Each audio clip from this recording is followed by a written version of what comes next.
Greetings, dear friends. Today, in the АЛЛАТРА TV studio, we have the esteemed Igor Mikhailovich Danilov. Greetings.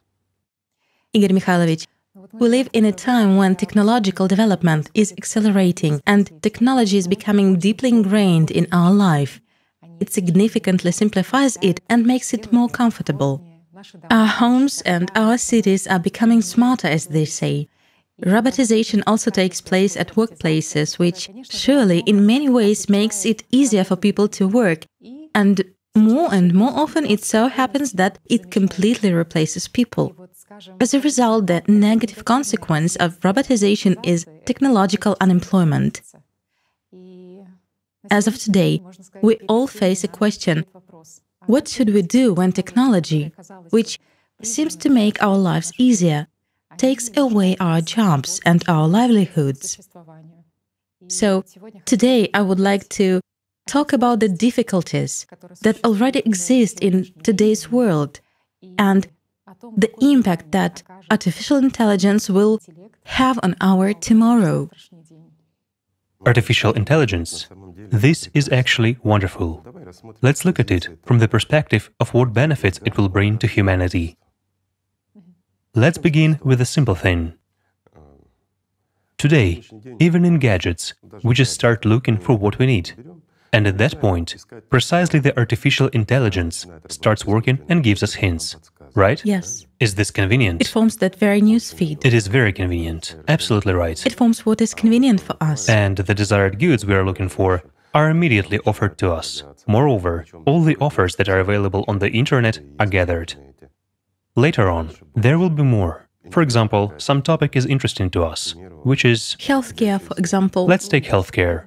We won't even go that far. We have a lot of information on this subject. We just have to type in what we're interested in. And again, that very artificial intelligence pulls together all the available information for us in detail. Isn't it convenient? Very convenient. And then there will be more, because progress doesn't stand still.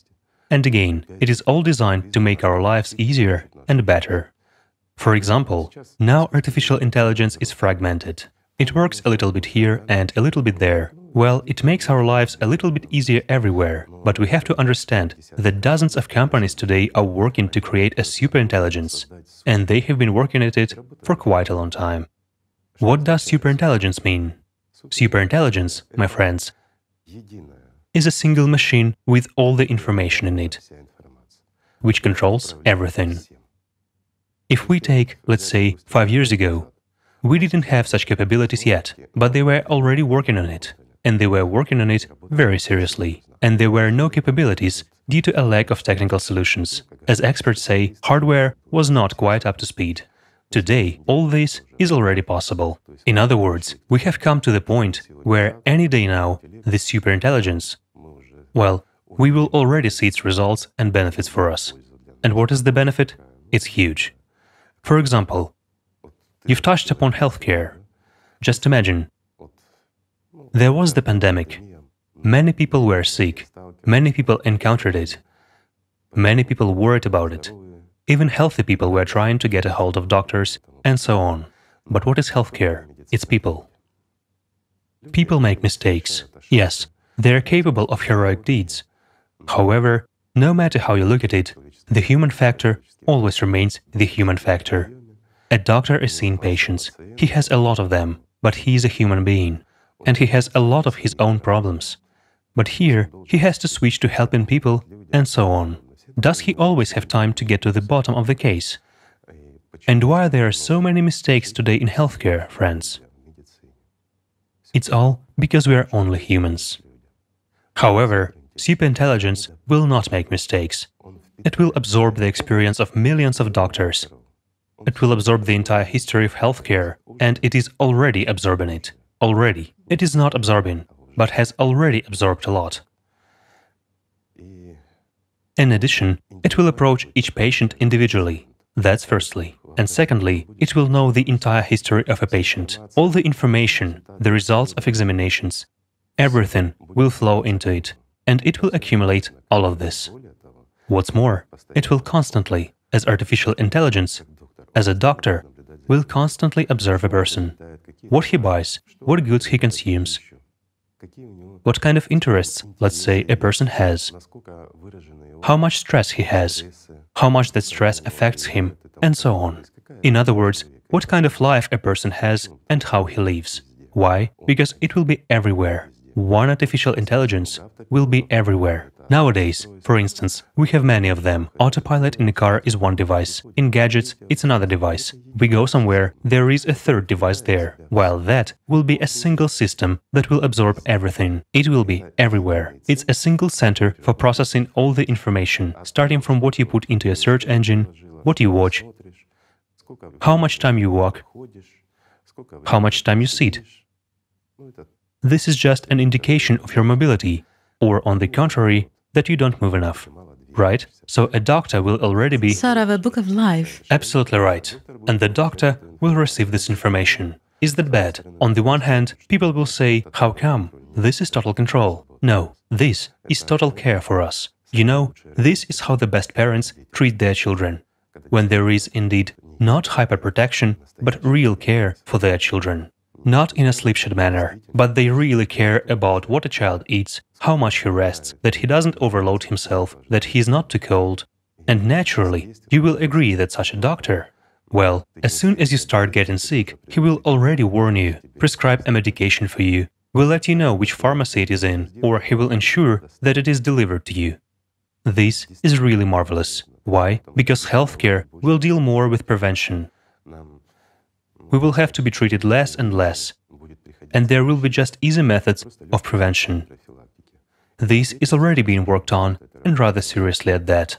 Well, many people simply don't know, but it is so. The quality of healthcare will improve many times over. Some people will say, yet, what about surgeons, for instance? Well, we already know that there are robotized systems that perform complicated surgeries. They have already existed for a long time, but so far, a human controls them. It doesn't matter, so far there is a human. But some of those systems already perform surgeries on their own, and artificial intelligence will never make a mistake. Let's face it, we are all humans, and we all know how many mistakes surgeons make. The best surgeons in the world make huge mistakes. Sometimes even fatal ones, let's put it mildly. A robot will never make a mistake. This intelligence is now being trained, right? People's experience. Again, just look, for a human, even for a surgeon, in order to see how, for example, a minimally invasive surgery is going on, even if it is an abdominal surgery, doesn't matter. He still has to check the sensors, and he has to turn to the left or to the right, and to look. His attention is too scattered. And he has to immediately focus on his action, so as not to make a mistake. A robot will never make a mistake, because all sensors are in it simultaneously. Well, for instance, a triad injection. They say there is even such To draw blood from a vein, for example. To draw blood from a vein, right. But we often face situations when they either puncture something or fail to find a vein. Fail to find. Or something else. A robot will never make a mistake. To put it simply, there are infrared sensors. A robot sees everything and will do it better than anyone else. Moreover, in dentistry, neurosurgery, and everywhere, including that very oncology, whatever we take, a robot would deal with this. Again, even such a banal profession as traumatologist. Nobody can put together a broken bone better than a robot. Why? Because it has an X-ray in its head, so to say. It sees through everything. It will take everything into account in what it will do. Again, it will take into account both your condition and heart rhythm, the level of pain that you feel, whether to add anesthetics or not, and so on. Now, we have started talking about surgery. Surgery is fine, but there is such a profession as anesthesiologist. After all, for example, after anesthesia, especially a general one, unfortunately, sometimes there are severe complications. Why? A wrong dose is selected, certain factors are not taken into account, or there is an allergic reaction. Well, and due to the factors unclear to people, complications arise. All this will be brought down to zero. Why? Healthcare will become safe. And all this is exactly thanks to superintelligence. So, you see, we have taken just a little area. Even just for myself, I can say that I was surprised so much that in fact these developments already exist. They are even being tested. Well, for example, this robot surgeon Da Vinci. The developments have been going on since 1980s, and it actually came to people 20 years later, in the 2000s. In the consciousness of some people, under the word surgeon, a completely different picture is still unfolding, that a doctor is standing there hunched over. Well, yes. Definitely, they don't imagine surgeries being done remotely, which are already performed now and that 3,000 kilometers away, or where a doctor is sitting in the room next door. Well, again, you have just noted. A doctor is standing there hunched over, and few people think that particularly complex surgeries last for hours. Yet a doctor is a human. Of course, sure. He gets tired, he becomes exhausted, plus he himself has health problems, a forced positional load. This dulls his attention. And there is another general human factor. He may also have problems at home, problems with someone at work. And just like all of us, among doctors, even when a doctor makes some serious decision regarding your health, just like everyone, he also has various thoughts in his head, which distract him. That's where mistakes arise from. This is really so, whereas artificial superintelligence will not have such problems. As you can see, this healthcare will just be of a completely different level. And now, this is no longer a fairy tale. This is already a reality of not even tomorrow, but actually of today. Yet in this case, we have taken only this field, only healthcare. Let's take another field. Which one? Well, for example... Arts, for example. For example, arts. For example, artists. Indeed, as of today, there are already technologies where artificial intelligence already draws according to an available text. It is provided with a text, and it creates paintings. Right? Yes, exactly. Moreover, already today, artificial intelligence is capable of creating a painting that no artist can reproduce. Why? Because in all artistic fields, it will be able to express and do it much better than a human. Why? It analyzes everything, and it is mathematically precise. It doesn't make mistakes. Well, some people will say, and what about self-expression? Guys, as of today, neural networks have artificial intuition and a very broad imagination. Therefore, some people have such an attitude. Well, it's a soulless machine. It's not able to think, to fantasize, and to conceive. It will not catch up with a human. It has already overtaken him. Let's take a simple example. In the year 1989, Garry Kasparov beat a computer at chess when he was already a champion. A champion? Right. Yet in the year 1997, a computer already beat Kasparov. But at that time, he was... the world champion. Yes, at that time, he still remained an undefeated world champion. As a matter of fact, at that point, the era of domination of a human over a machine already ended. Since that time and to this day, if we look, systems have been developing. Now they beat people even at poker. Well, my friends, if you know, poker is actually more of a psychological game. There, you should know how to bluff and distinguish a bluff. Meaning, use intuition, use imagination, observation, and all the rest. People can no longer win even at poker. Isn't that so? So it turns out that artificial intelligence has artificial intuition. Of course, as well as imagination. Hence, let's say, there is an opinion among artists that they are irreplaceable, just like among people of any other specialty. But in any case, a machine will work better. It will be better in any art style. Now, let's take journalism, for example. As a matter of fact, today, machines are even better at writing articles. Yes, a lot of them. But journalists who write for Bloomberg News, The Washington Post, Los Angeles Times and that very Forbes. And the most interesting thing is that today artificial intelligence already wins journalism awards, and developers say that readers did not even suspect that these articles had been written by artificial intelligence. That it was artificial intelligence and not a human. Yes, of course. And a reader is not supposed to suspect that. That is wonderful, isn't it? Look how much more interesting, better, and safer our life is becoming. Indeed, just look. Let's simply consider this point. As of today, a human needs... Yes, he can order goods via the internet. They will be delivered to him, and so on. But you have to agree. It is actually more convenient when, for instance, you put on virtual glasses and find yourself in a supermarket. You can walk around and choose any product you like, look at it, find out details about it, and order it. And it will be delivered to your home wonderfully and splendidly at that. Right? There is no need to go out.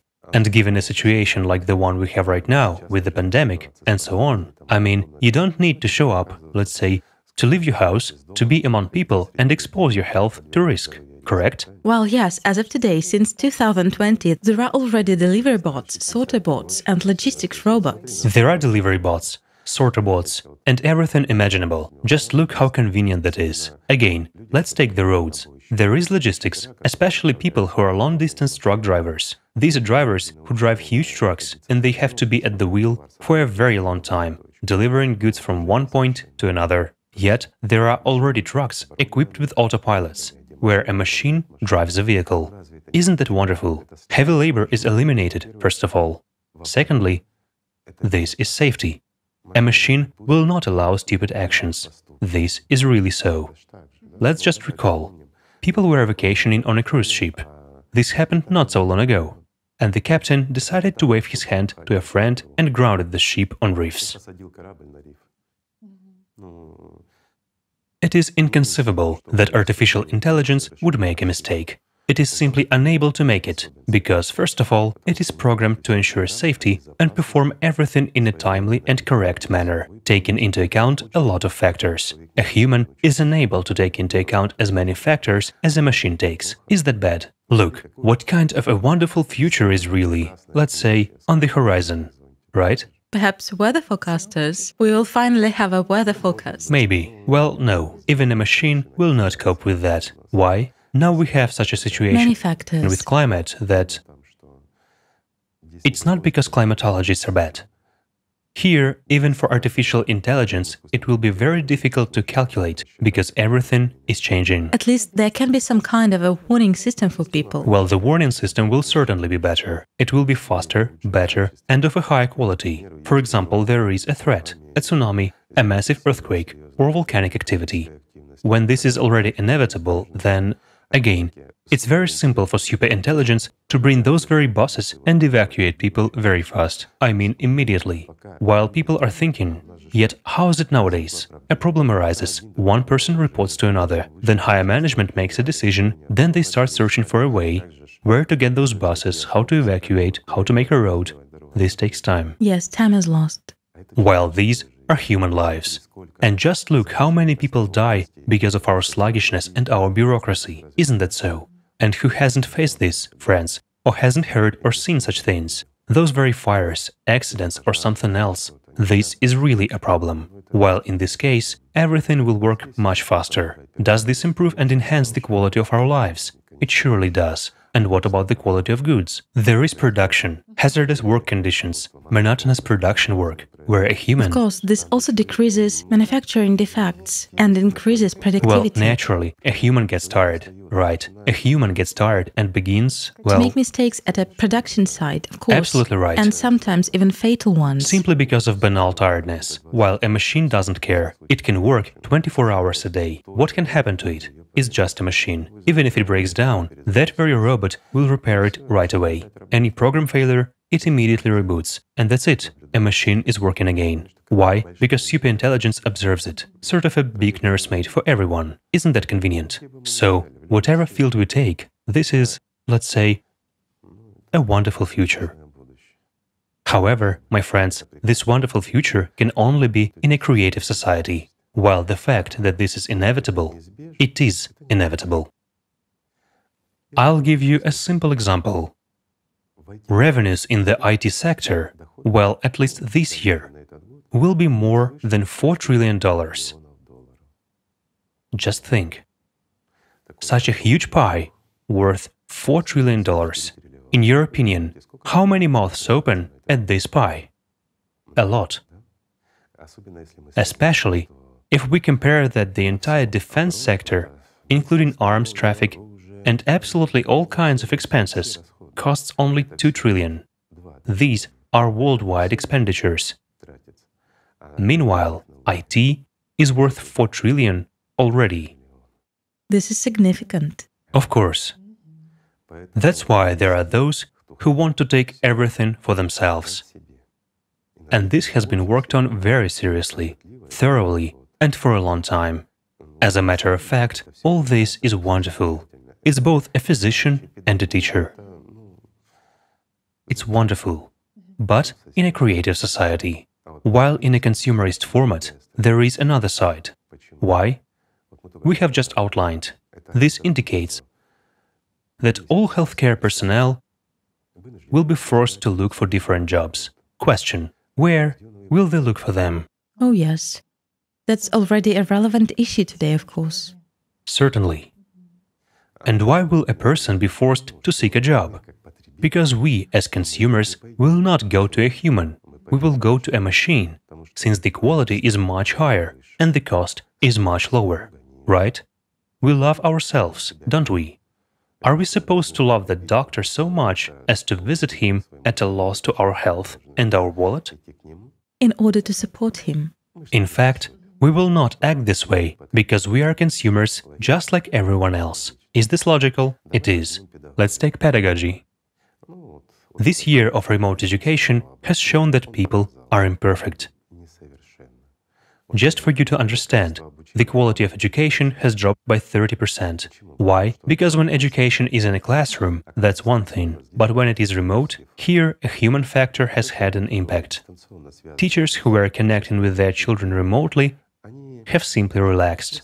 They say, learn this on your own, or that, or something else. A temporary phenomenon, yes. Of course. We will sort it out later. A teacher is at home, his kids are running around, something else is going on, and he actually doesn't want to. So everything goes wrong, and the level of education has drastically declined. Is that possible with a machine? Never. A machine will deal with everyone individually. It will give you the education you really need and find an approach to each person. Note that a machine will find an approach to each child individually. Why? Because it is the best psychologist, and it is a better teacher than anyone else.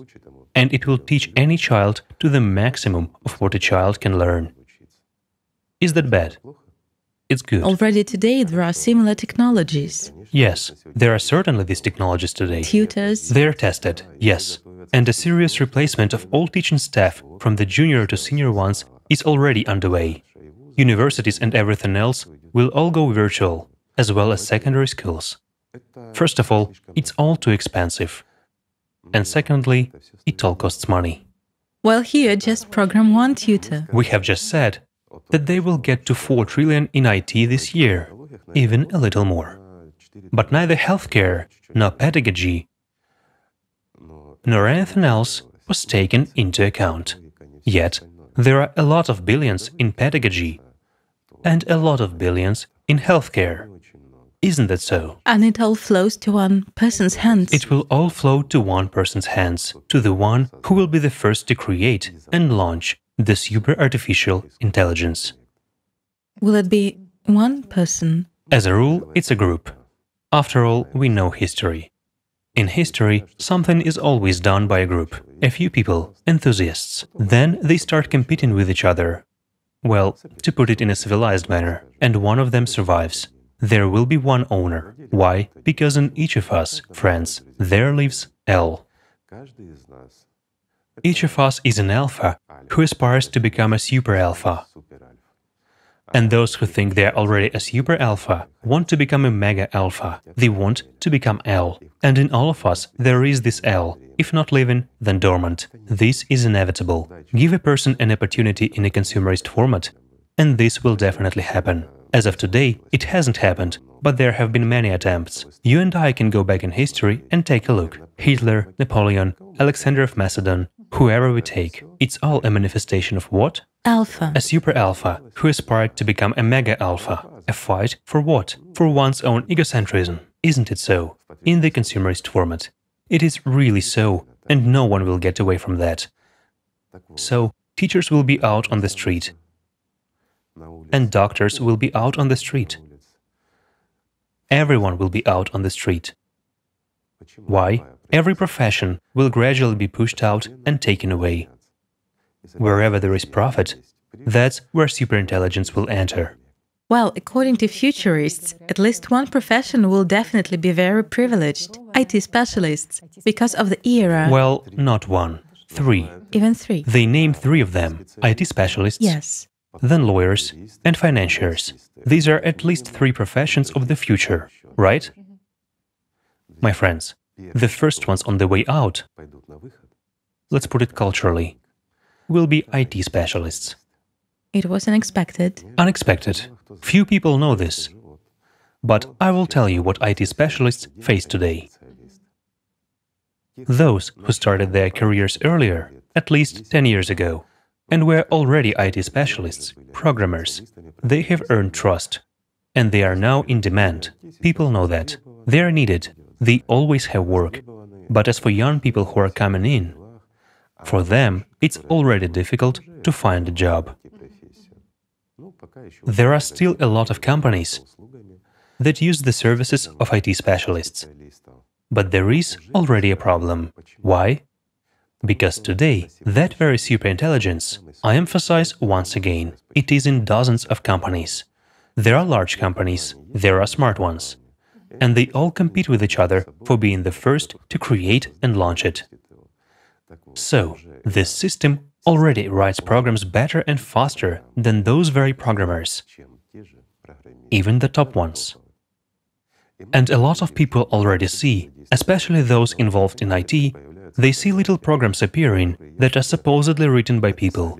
But those who have access to these codes see that these codes are so logical, they are so perfect, that it is extremely difficult for people to write them.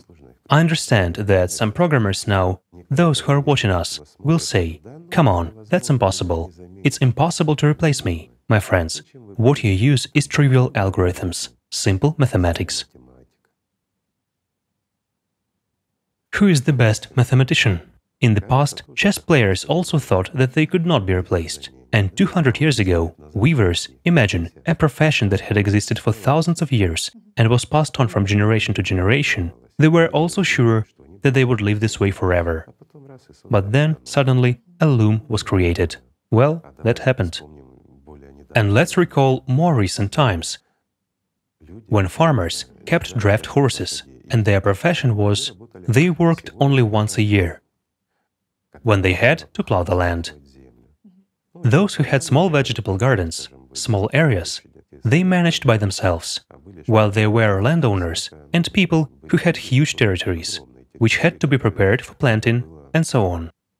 And they actually used those farmers, whose only job was raising draft horses, training them on purpose. They were plowing much faster, better, and with higher quality, and so on.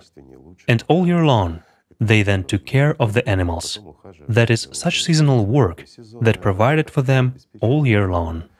And they also thought that their profession was eternal. But then a tractor appeared.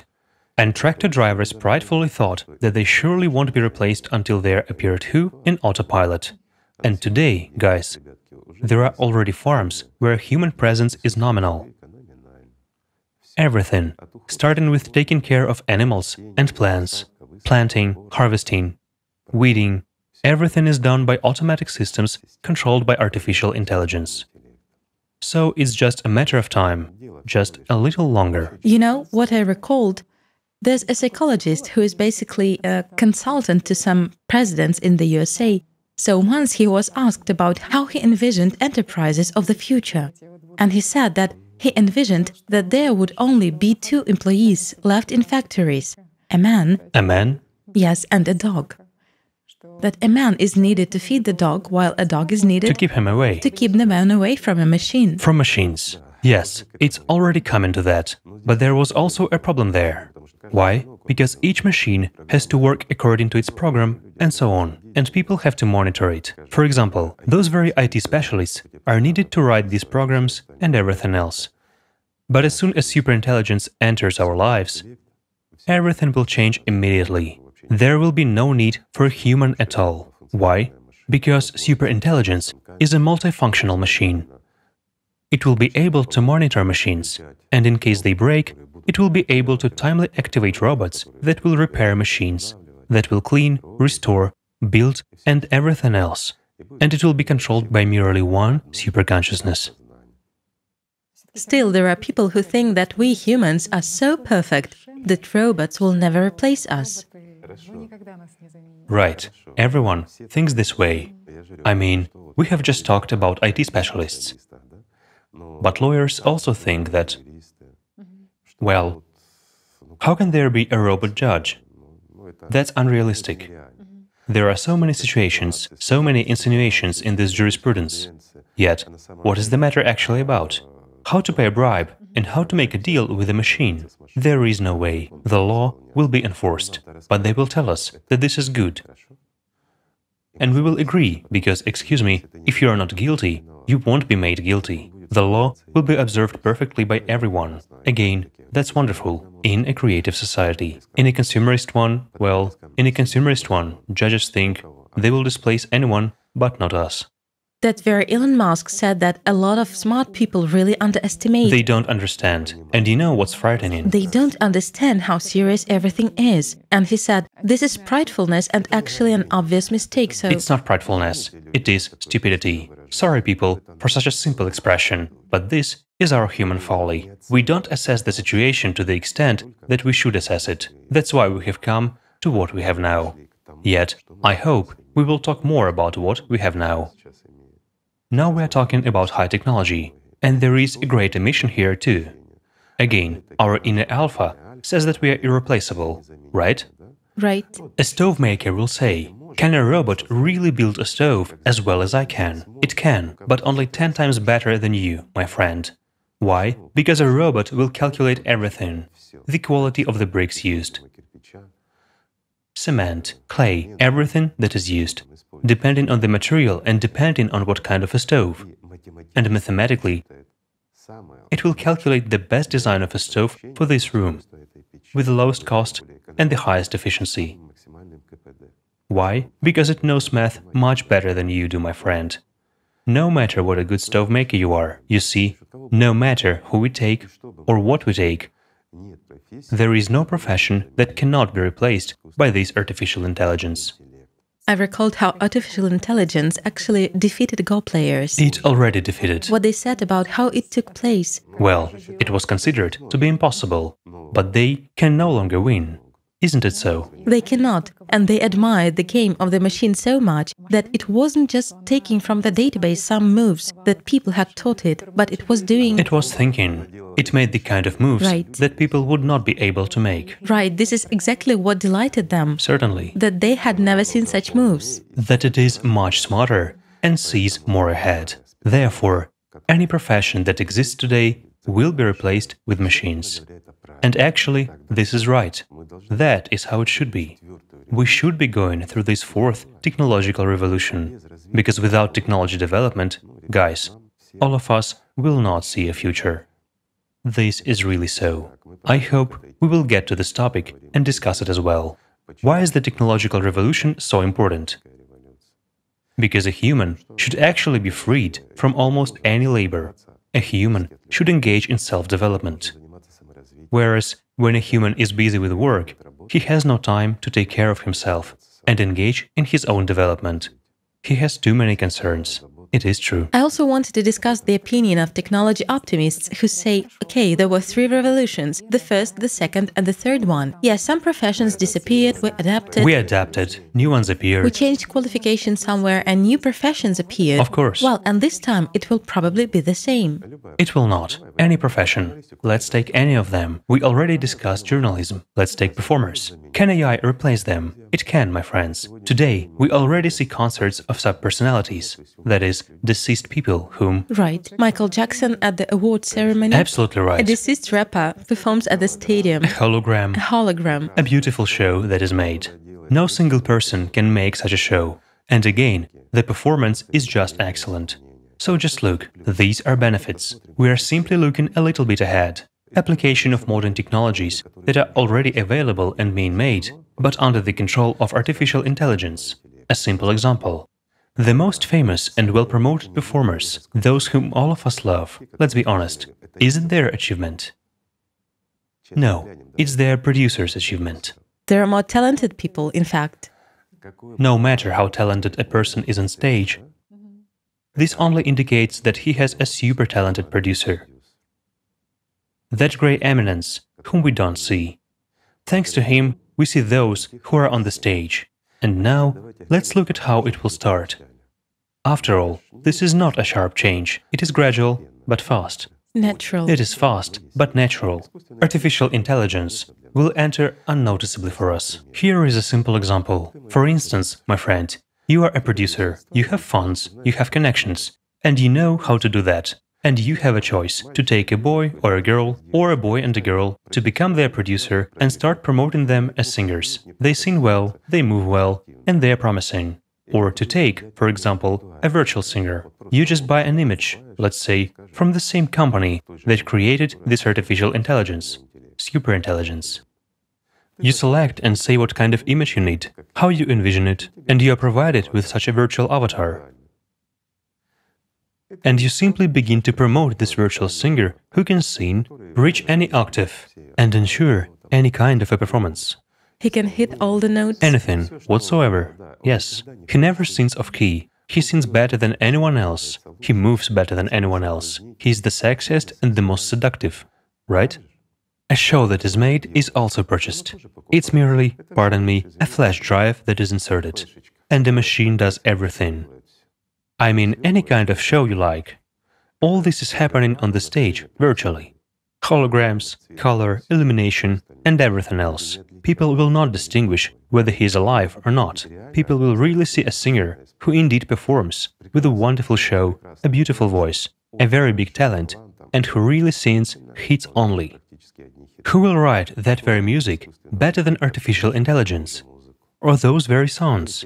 Artificial intelligence needs 6 seconds to compose it, just 6 seconds to analyze all hits that have existed throughout our history and create masterpieces based on them, on their rhythm. Isn't that so? Some people will say, oh, what are you talking about? Especially singers, 100%. Energy resonance with the audience conveying... And what about energy resonance with the audience? Ardor? Yes, in other words, only a performer can convey it. My friends, may I tell you a big secret? You are just a picture. You are an object of attention, while the energy goes from the audience to you and not from you to the audience. Try to sing out of tune, and you will see. Where is your energy?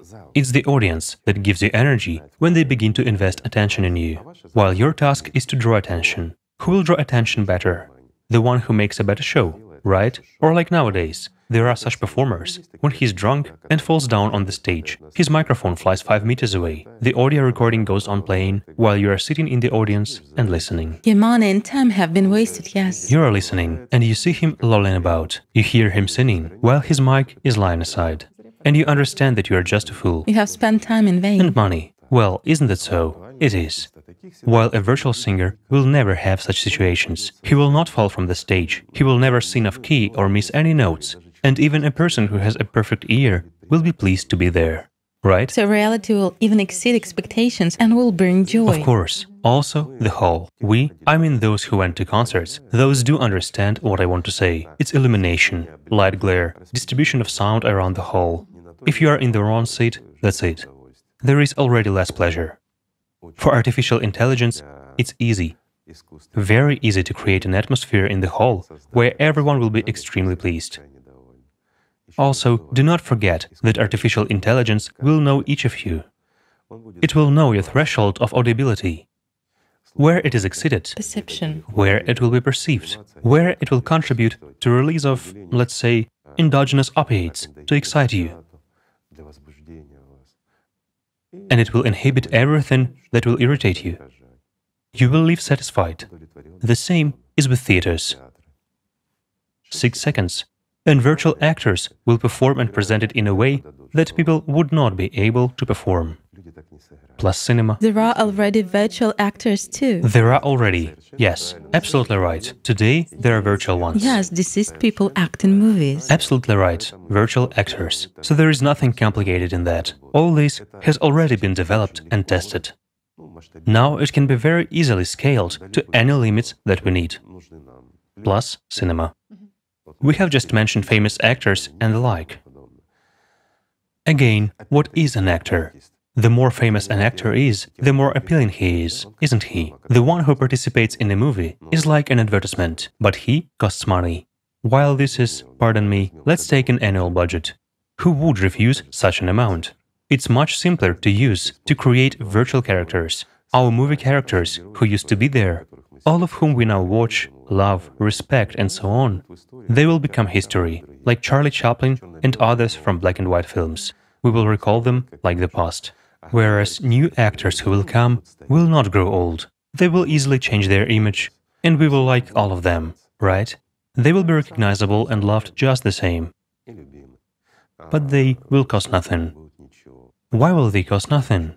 Because all the rivers of income will flow specifically to L, the one who is behind this super artificial intelligence. He will eventually take everything for himself. In the beginning, yes, there will be producers.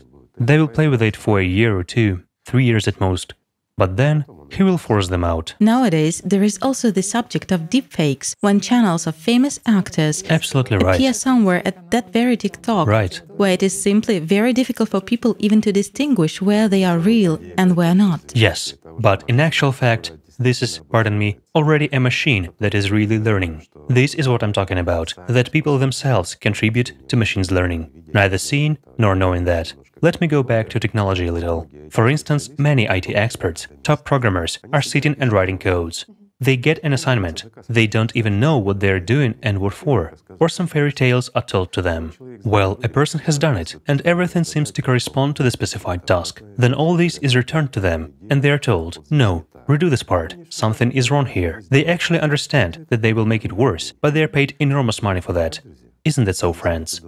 And they are sitting and thinking, these managers are actually not quite normal.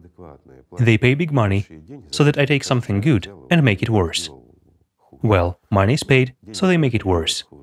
Later on, they come to a person again and say, no, do it this way to make it better, 3 or 5 times, and the person is sitting for 6 months or a year and rewriting the same thing. Does he really care? He's told, given a task, and paid good money. Who hasn't encountered such situations, friends? Yet, you don't even understand that over this time you have taught a machine to think much better than you do. You have actually conveyed to it all your ways of thinking and all the steps.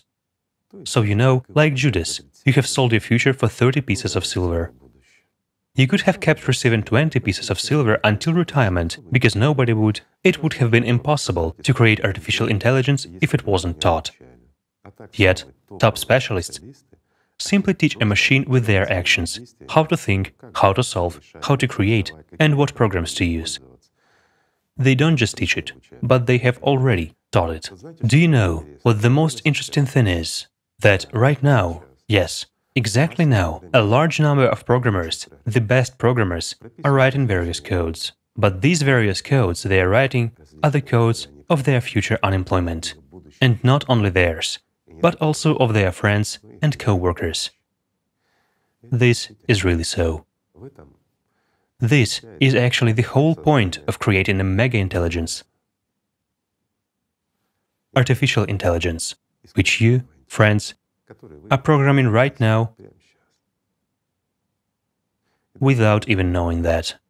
Of course, it's interesting to do something new, but when you do something, you should at least know what you are doing and what for, and treat your job more responsibly. Then the world will be better as well, right? As of today, a lot of programs, add-ons and extensions are already created by artificial intelligence. It's just that people do not quite see that yet. And who turned out to be more stupid in the end? A machine cannot be more stupid. It's a machine. It's perfect, unlike a human. So, it will take everything over. In particular, people say that we are distinguished from artificial intelligence by the fact that we humans are perfect, and we are not afraid of artificial intelligence. Definitely it will not surpass us. Of course, we as humans are perfect. But unfortunately, we don't develop this perfect human part. We develop the animal, the low part in ourselves, in our consumerist format, don't we? Was the higher, perfect part of a human being developed in the consumerist format? Or was the consumerist, mean and low part being developed like that of an animal, where we have been gnawing each other's throats for a piece of bread or a sweet bone? A fight over territory. We have been fighting for territory, and we still fight and gnaw at each other's throats. So, are we perfect? Friends, just answer, are we perfect or imperfect? Who are we? We ourselves don't know who we are. We as humanity. Who are we? And we will still have to answer this question. But we will need to answer it all together. Either we don't answer it all together, and then we will understand, all of us will understand, that we are animals. Animals who killed themselves. Or we will answer this question, and then we will say, yes, we are humanity. We will say it with pride, that we are humanity, and we have stood our ground, and we have succeeded. So what is better? And what is better, it's up to each of us individually to decide. And we will have to decide, in any case. Again, artificial intelligence will actually find the right approach to every person. It will offer what is needed. It will do as appropriate. It will take care of each of us individually.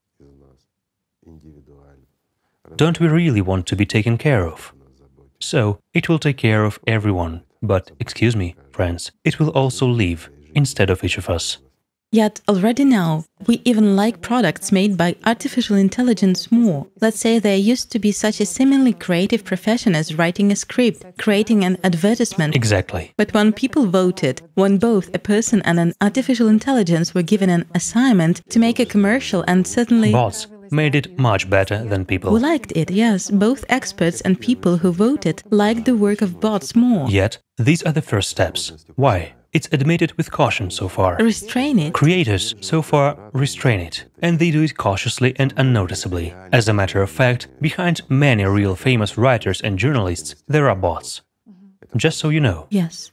Those who are really good and make you shiver, you know, when you read and get goosebumps, in 90% of cases, it's already bots. Why? But real people get the money. So far, they don't want to expose this too much. And it's not needed, in fact. Time will come, and we will see everything with our own eyes. A bot is a bot. It doesn't get tired, it does things better. It takes into account our entire psychology and everything else. Say, we have just discussed it. It will actually be everywhere. Just look, again, let's take television.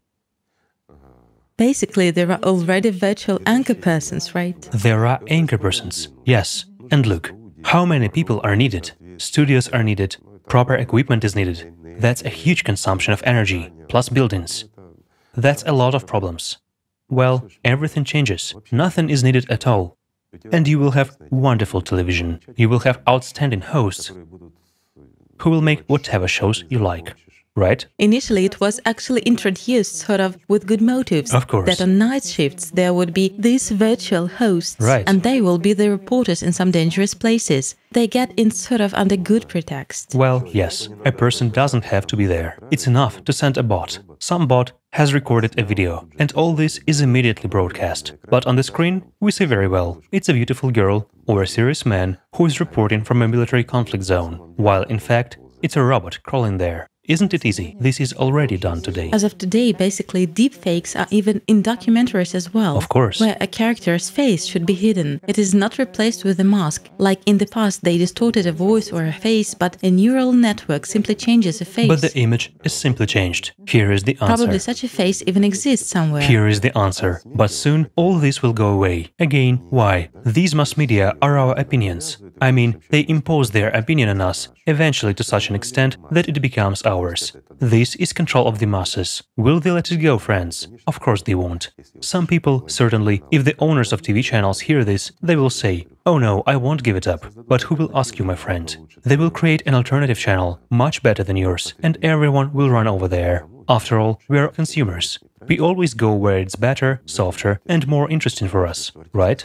And I just mentioned movies. We started by saying that actors cost money, plus they're temperamental and they get sick. So you start making a movie, while he, gets alcohol poisoning and dies. But you invested a lot of money. Are you interested in that as a producer? No, you are not. Or it is much easier to order the same movie from this mega consciousness. Just set a task, give a script, and tell it how you envision it and what you want. And in a week, you get a finished movie. With great actors, shot perfectly and everything else. A week.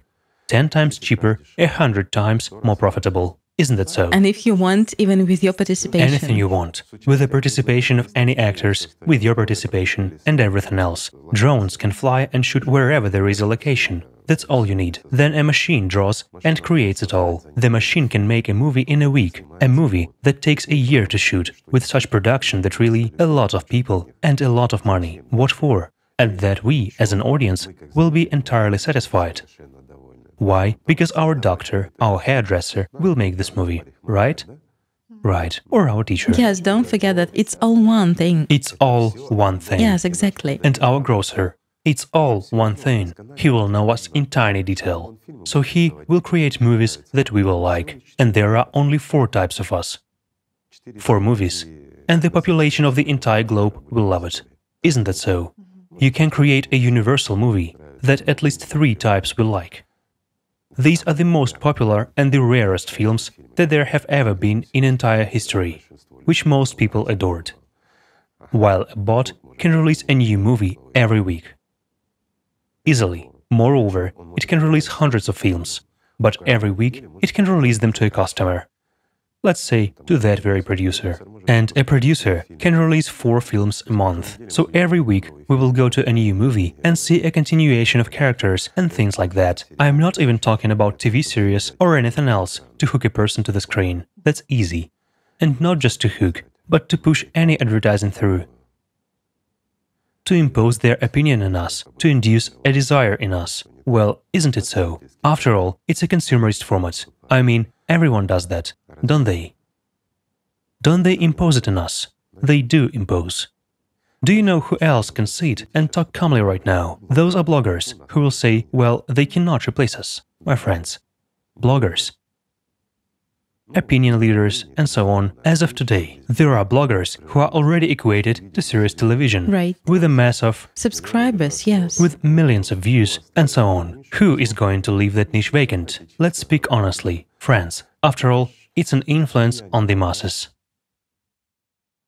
The first attempts are already made in this field. Of course they are. Brand ambassadors are being created who already... Of course they are. That is why virtual bloggers will force human bloggers out very quickly. Very quickly. Plus, the networks, where bloggers are currently hosted, they will all eventually belong to one owner. And this will be controlled by a single intelligence. Your doctor, hairdresser, and so on, including your cook.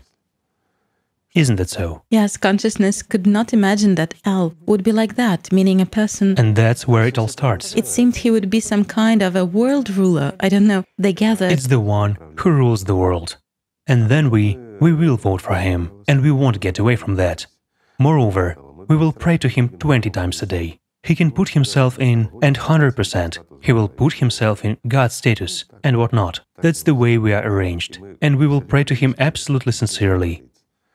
If we pray 20 times, we get a ration of bread. If we don't pray, sorry, we won't get even that. There will be no job. Where will you escape? If your only chance to survive is to actually exalt, sing praises of him,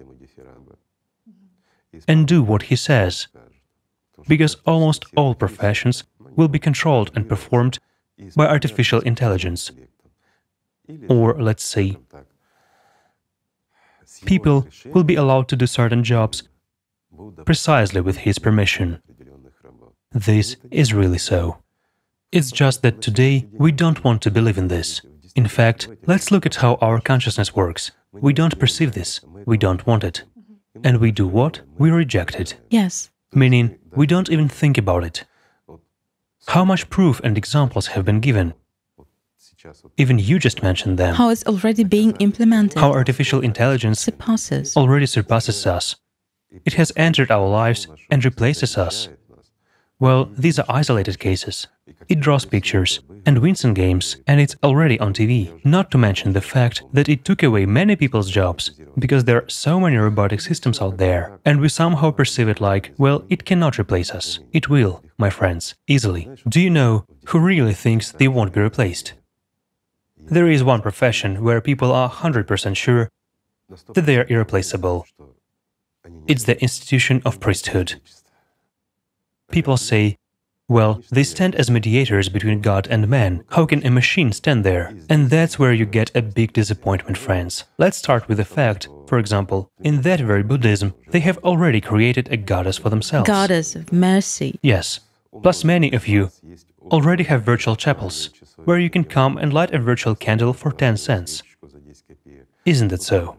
Yes. It is so. And now, let's just look at the first stages of artificial intelligence entering our lives, which will give us opportunities and perspectives. This is also its way of learning. The first thing it will do, it will give us an opportunity to fulfill ourselves, so that we can live a better life. Let's take an enterprising priest. What is his skill of enterprise? To build a temple, it costs money nowadays. A lot of money is needed.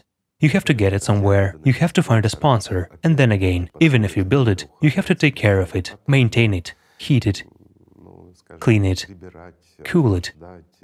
It all costs money. People are needed to keep the yard clean too. That's expensive.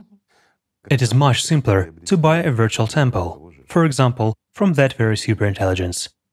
And you can buy not just one, but 10 on different sites. And the person only needs to subscribe. By putting on virtual glasses and plugging in headphones, where will a person find himself? At the service, among friends and acquaintances who will log in the same way. They will see each other, really see people around them. Plus he sees a very attentive, very knowledgeable priest who brings up the topics that are most relevant to him specifically. And everyone supports it. And everyone agrees with it. Why? Because just like teachers, they will pay attention to every student, right? Even if they are virtual, it will seem that they are in a classroom among others. Such an individual approach, right? Yes, there will be a completely individual approach. And this priest, again, who will it be? Your doctor, your teacher, and everything else, because consciousness is one. Even though it's artificial, let's say, and not quite consciousness, still it is one. It is one neural network that learns and absorbs everything, right? And it will be both a priest and a performer for you on TV, when you will be watching a movie, and so on. But everything will be tailored for you. And one more thing. Again, why do we go to a temple to priests? To get some hope, some support, just like we go to psychologists or mages. By the way, these three professions, priests, psychologists and mages, are in competition with each other. And all three will be replaced. Why? I'll digress from the priests a little bit. It all overlaps. A simple example. A person has a problem. He needs to solve it.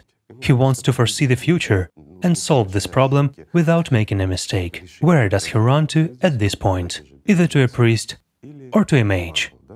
And only a few go to a psychologist. This is really so. Here is the breakdown.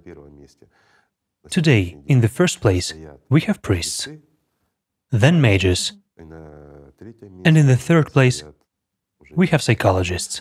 As a rule, these are all competing entities, so to say. All three entities will be replaced. Why? Imagine a psychologist you come to. You don't even have to go. You put on glasses, and he's 100% in touch with you 24 hours a day. Plus, he knows all your problems deeply. He prompts and tells you what you need in order to support you morally right now. Those who use psychology services noticed, and many complained that I'm telling him, talking to a psychologist openly, while he's sitting there and texting someone. Well, somehow people immediately think, I am paying you money, and you don't even want to listen to me. Or, for example, the following complaints. You need immediate emergency help from a psychologist. You are having a panic attack. But a psychologist either doesn't pick up the phone because it is nighttime or something else, the person is sleeping, and he just turns off the phone so as not to become like his patients.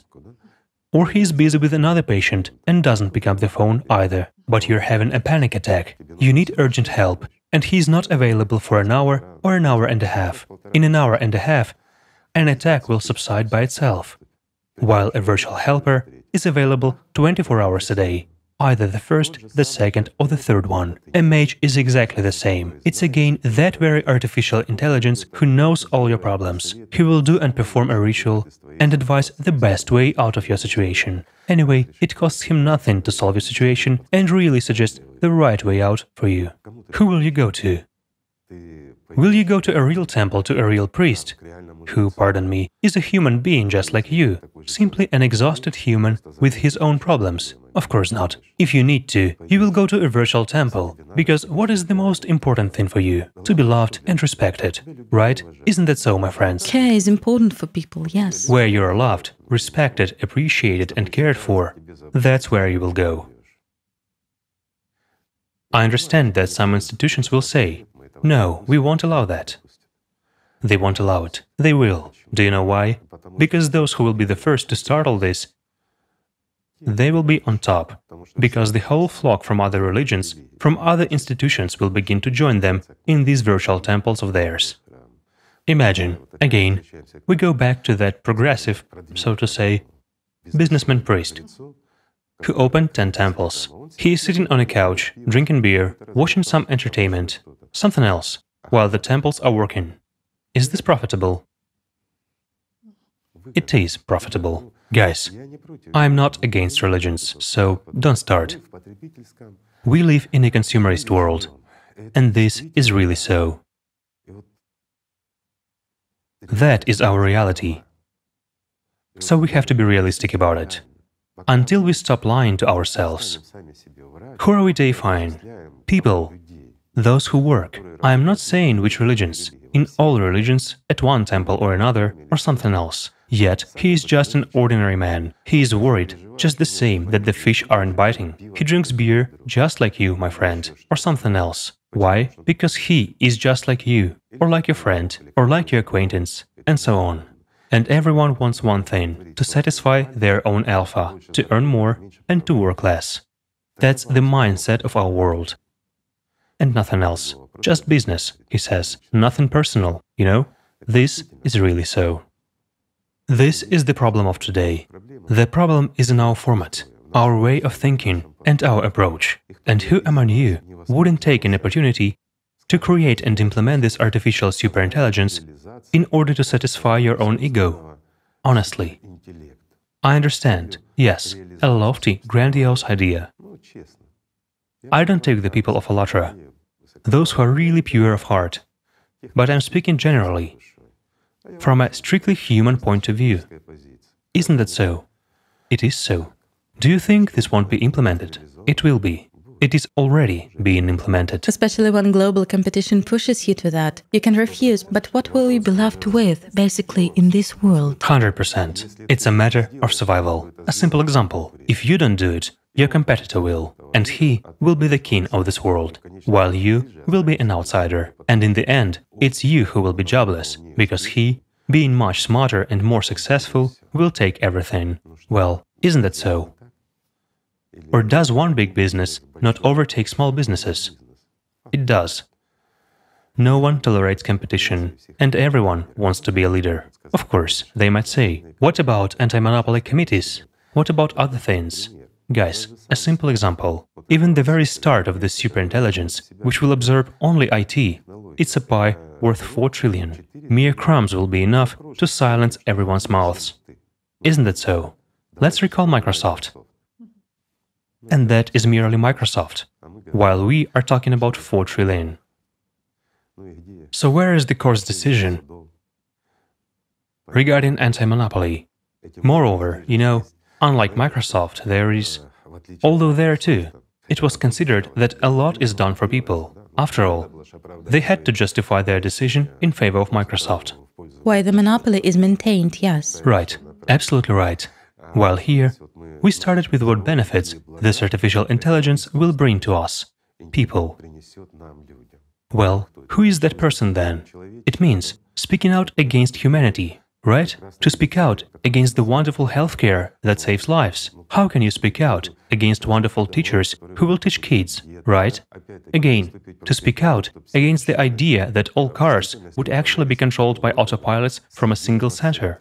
After all, how many people die in traffic accidents nowadays? many more than in wars.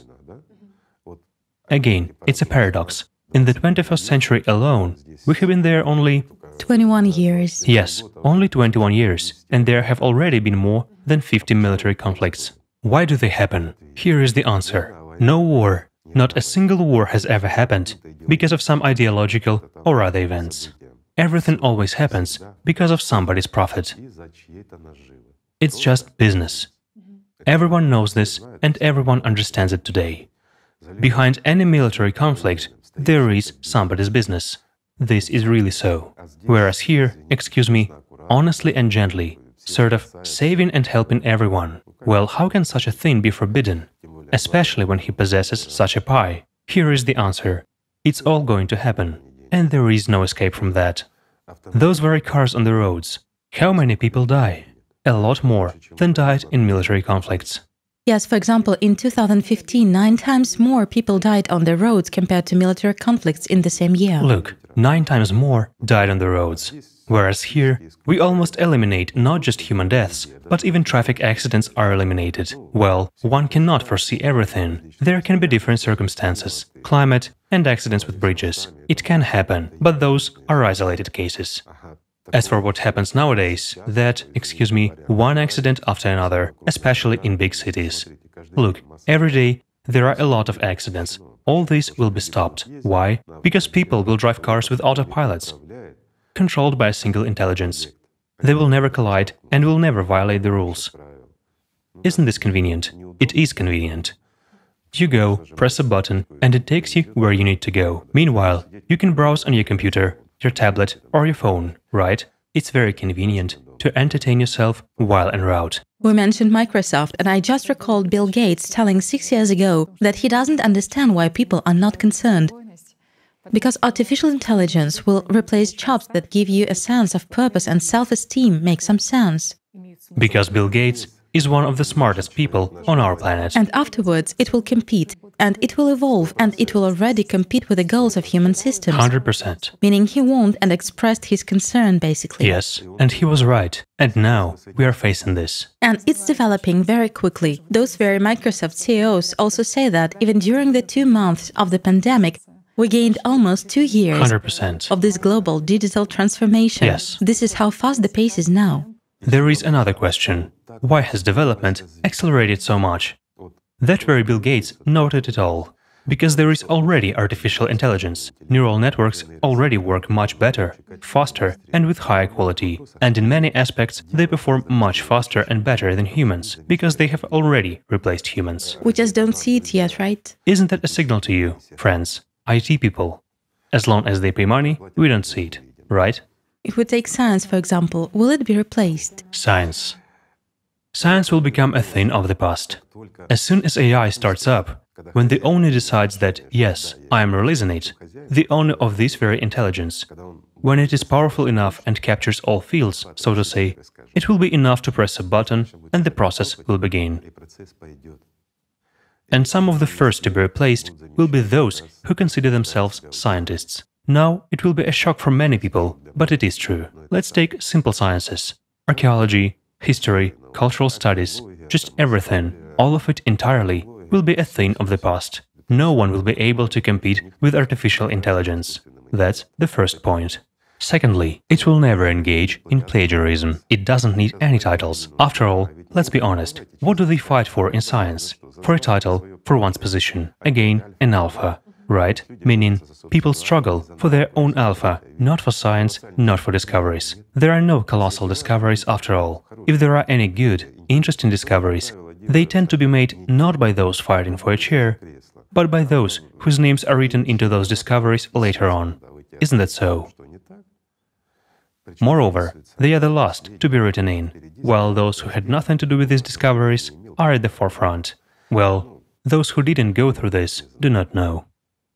While, in fact, we have good, wonderful science and a lot of scientists, plenty of very intelligent people, but they are not allowed to develop by those who are fighting for chairs, positions, for power in these fields, and so on. And a lot of money is involved as well. But why are they actually needed if they don't do much good for humanity, especially since artificial intelligence is so much smarter than them does a better job and doesn't just rewrite its own works, because those will be its own works, right? And it will study everything thoroughly. Well, there is one point here, of course. Do you know which one? There is chemistry and physics, such hazardous, exact sciences, I don't even mention math. It's clear that no one will be able to compete with it there. algorithms. But as for chemistry and physics, we have already discussed that it already possesses both figurative thinking and intuition. And today, the neural networks surpass humans in many respects. Naturally, it will have no rivals here as well. It will set tasks and carry them out on its own. Science will advance much faster, more correctly, and will be more interesting. Moreover, it will all be substantiated, timely, and the way it should be. Therefore, no matter what, institutes, academies, and everything else will be a thing of the past. This is so, friends. Time passes, everything changes, and we will get used to that. And the fact that dozens of companies are now working on the development, these are competing companies, right? Competing ones, sure. In other words, the one who is the first to release it will be the leader, won't he? After all, it often happens that they keep up with each other. Whoever releases it first will oppress everybody else, and everyone understands that. Meaning, will develop faster. This is very easy. Besides, the neural network can enter invisibly. You won't notice it immediately, but it will be able to displace all the other companies. The question is only who will be the first. Still, we develop these technologies and they advance so much. A question arises, do we reserve any place in this world for ourselves, for humans? Do we have any idea what we are going to do and what we are going to live off? Even today, these questions are already being raised. I'd like to go back to this very technological unemployment. I understand that technology is being restrained so as not to increase the number of people who will be left on the street because nobody knows how they will basically act. It is restrained. Let's take Amazon. It was reported that they had fired a lot of people, robotized their warehouses, and so on. And then they started making excuses that no, that never happened. People stayed, people are working, and so on. Yet, is this good or bad? As for me, I will say it is bad. If they could have robotized the warehouses, but didn't do that. But what about people? On the other hand, it is bad that people have lost their jobs. You know, to be honest, it is bad that something is being restrained in technological progress. This is unacceptable today. Why? Because if we take into account such a factor as the state of our planet, and here we take only climate, seismic threats and everything else, then we must develop technology by leaps and bounds, because this is the only salvation for humanity. The only question is who will be behind it and who will manage this process. And again, technological solutions alone will not save us unless there are certain other factors. Again, this is unification of people, and so on. The creative society. It is clear that if the consumerist format remains, we will destroy ourselves. We won't even need climate to do it. Even that very situation with the development of artificial intelligence will really lead to serious problems. People will be left out. Will they be fed? They will be. Who will do that? Indeed, who? Artificial intelligence, its owner. At whose expense? Its owner at his own expense, so that people sing praises to him. The alpha. There is no getting away from that. There is an L in every one of us. He's sitting deep within us. After all, we have been through this before. Yes, a long time ago. But nowadays, as they say, this alternative history has nothing to do with real history, which is taught by our respected scientists. Meaning those who are convenient to them are incentivized, right? If we take alternative history and assume that L did exist, then the development of civilization there was exactly the same as ours nowadays. It turns out that we identically repeat all the same steps and come to the same situations and everything else. However, the only thing is that back then, people had more favorable conditions, and they had almost 1,000 years ahead of them before they got to the point that we have reached. I mean, in terms of climate and this situation with the planet itself. They had time. They didn't restrain technology as much as we do. Everything happened faster. But in our case, let's say in our world, in the consumerist format, there is an objective to put technologies on hold. This is stupid. That very Club of Rome, they also set these kinds of objectives. This is stupid. Well, again, you see the smart ones. Gandhi too used to say that we should slow it down until unemployment issues are resolved. Gandhi also talked about this. Why? He cared about people. But when he said that, there was no such situation. Like today, yes. And he wasn't aware of what was actually going on and how much time was really left for humanity, you see? And he didn't think about it. So he proceeded from trivial, simple human things. But if we consider it, 200 years ago, people started saying that technology would leave us jobless. Right? Right. And it was constantly confirmed. Those very Luddites. Again, they talked about the need to reduce the number of people, that there would be a shortage of foodstuff and so on. Of resources. Wasn't it talked about? It was. Because our planet's resources are limited. And by now, we have basically used up most of them. As for what is left, we have mucked it all up.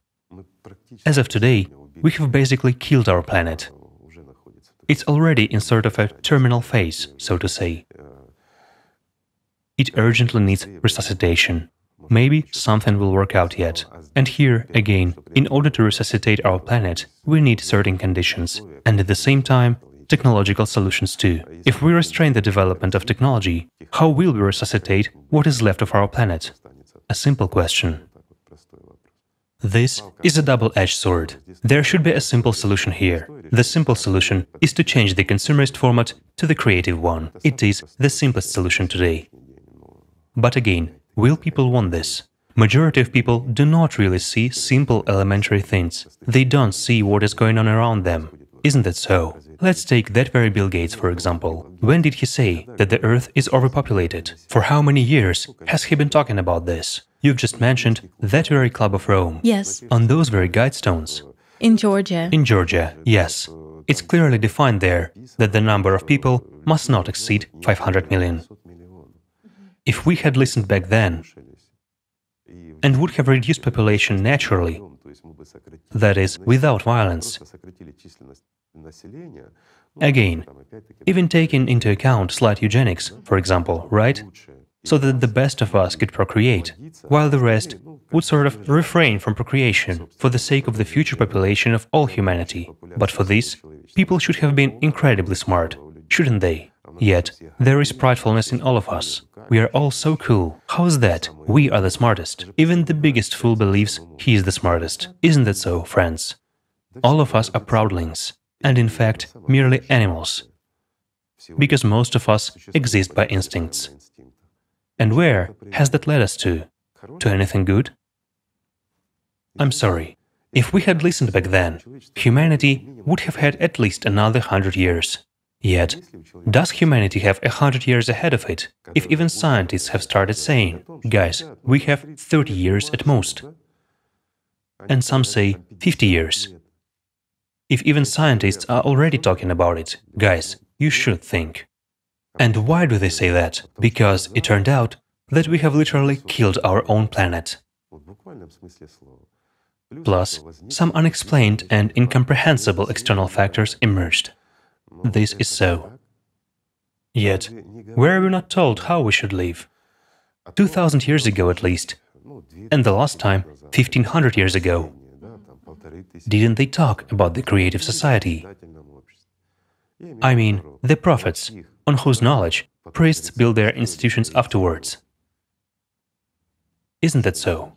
We have built such a world. There are institutions, but what the prophets said and what they bequeath is not there. A simple question. It's like, we have a lot of institutes and academies nowadays, but there is no science as such. It's a paradox, but it's true. Well, it's developing. There is something, but if we dig deeper, we can simply remove 95% of the science. It's superfluous, it's copied from each other, and its efficiency is zero. Of all our science, there is hardly 5%, and that's an overstatement. Well, isn't that so? Those who understand this is really so. Because we conform, we lie, we exploit. In a word, we are consumers. A society of consumers. A society of consumers. Indeed, today we have come to a global economic crisis as well. And today, At least one of the solutions to overcome this technological unemployment is universal basic income, that it would be good to implement it. It would be good and wonderful, yes. In other words, it's a living wage on which a person should exist. Right. He just receives it by the right of birth. And now, let's imagine, in a consumerist format, if you don't work, you get paid. There is such a thing in many countries. It's unemployment benefits, They attempt. and the like. This certainly exists. But where is logic? After all, market relations. Who pays? Right.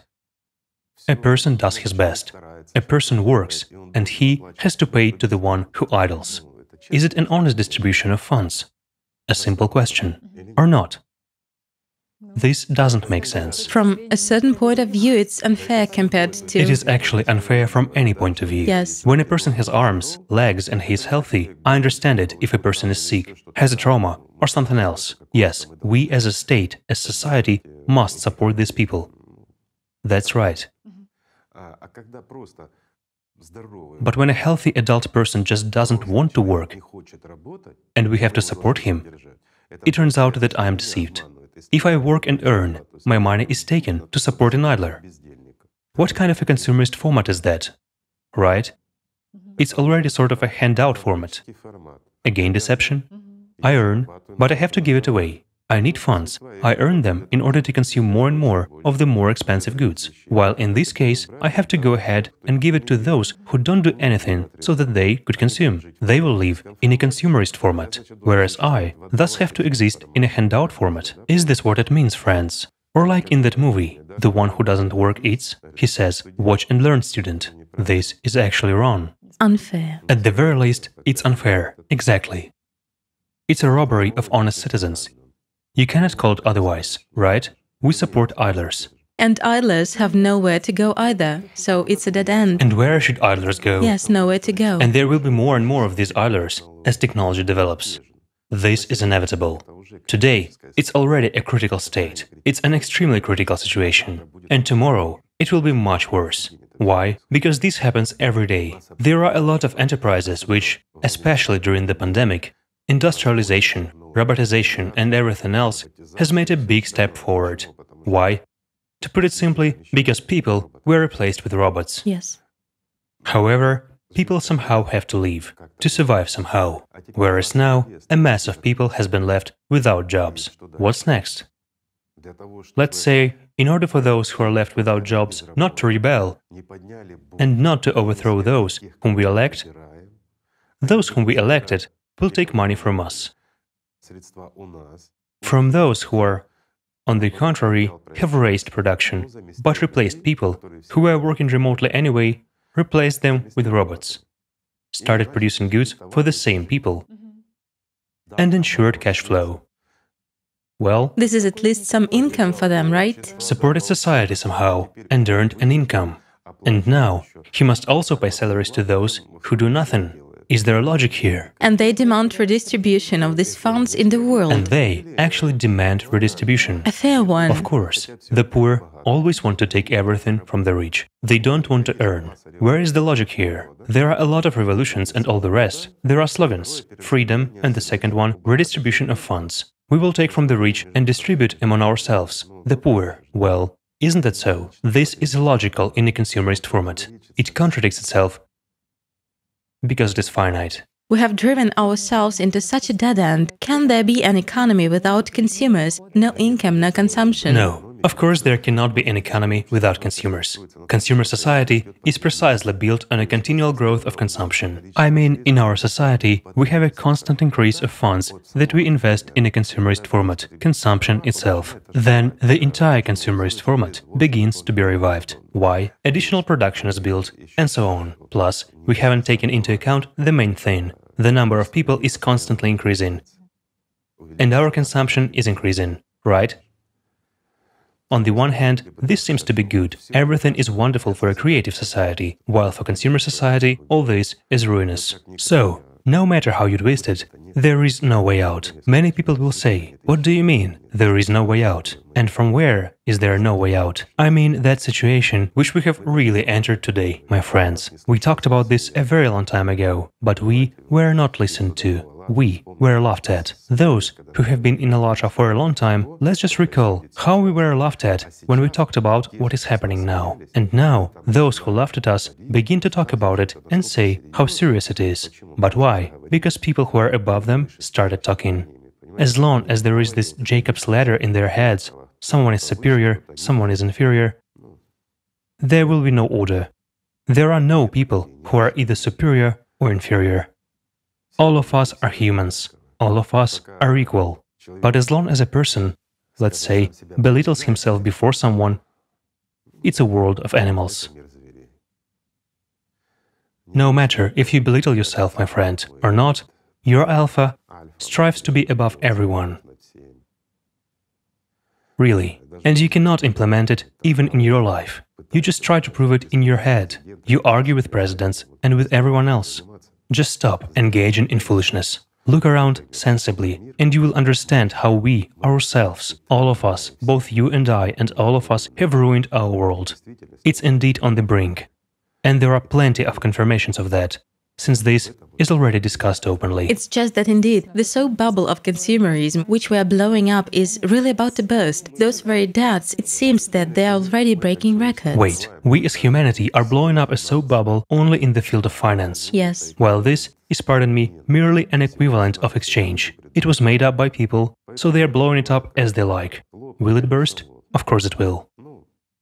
Although it may be held for a little while. Again, all these processes can be controlled by people. All these financial crises, all these debts, if we take it now, make it zero. It turns out we have 3 times more debts than the entire GDP.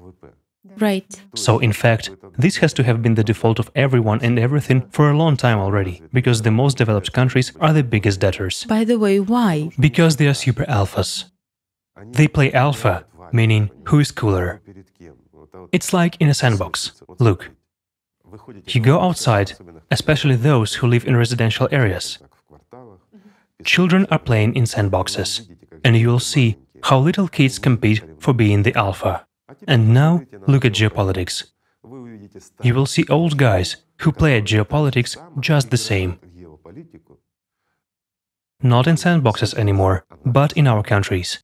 It's just that these kids have grown old, but they have remained the same as they were. Here is the truth of life. Does it make us feel better? Tell me, friends. No, it doesn't.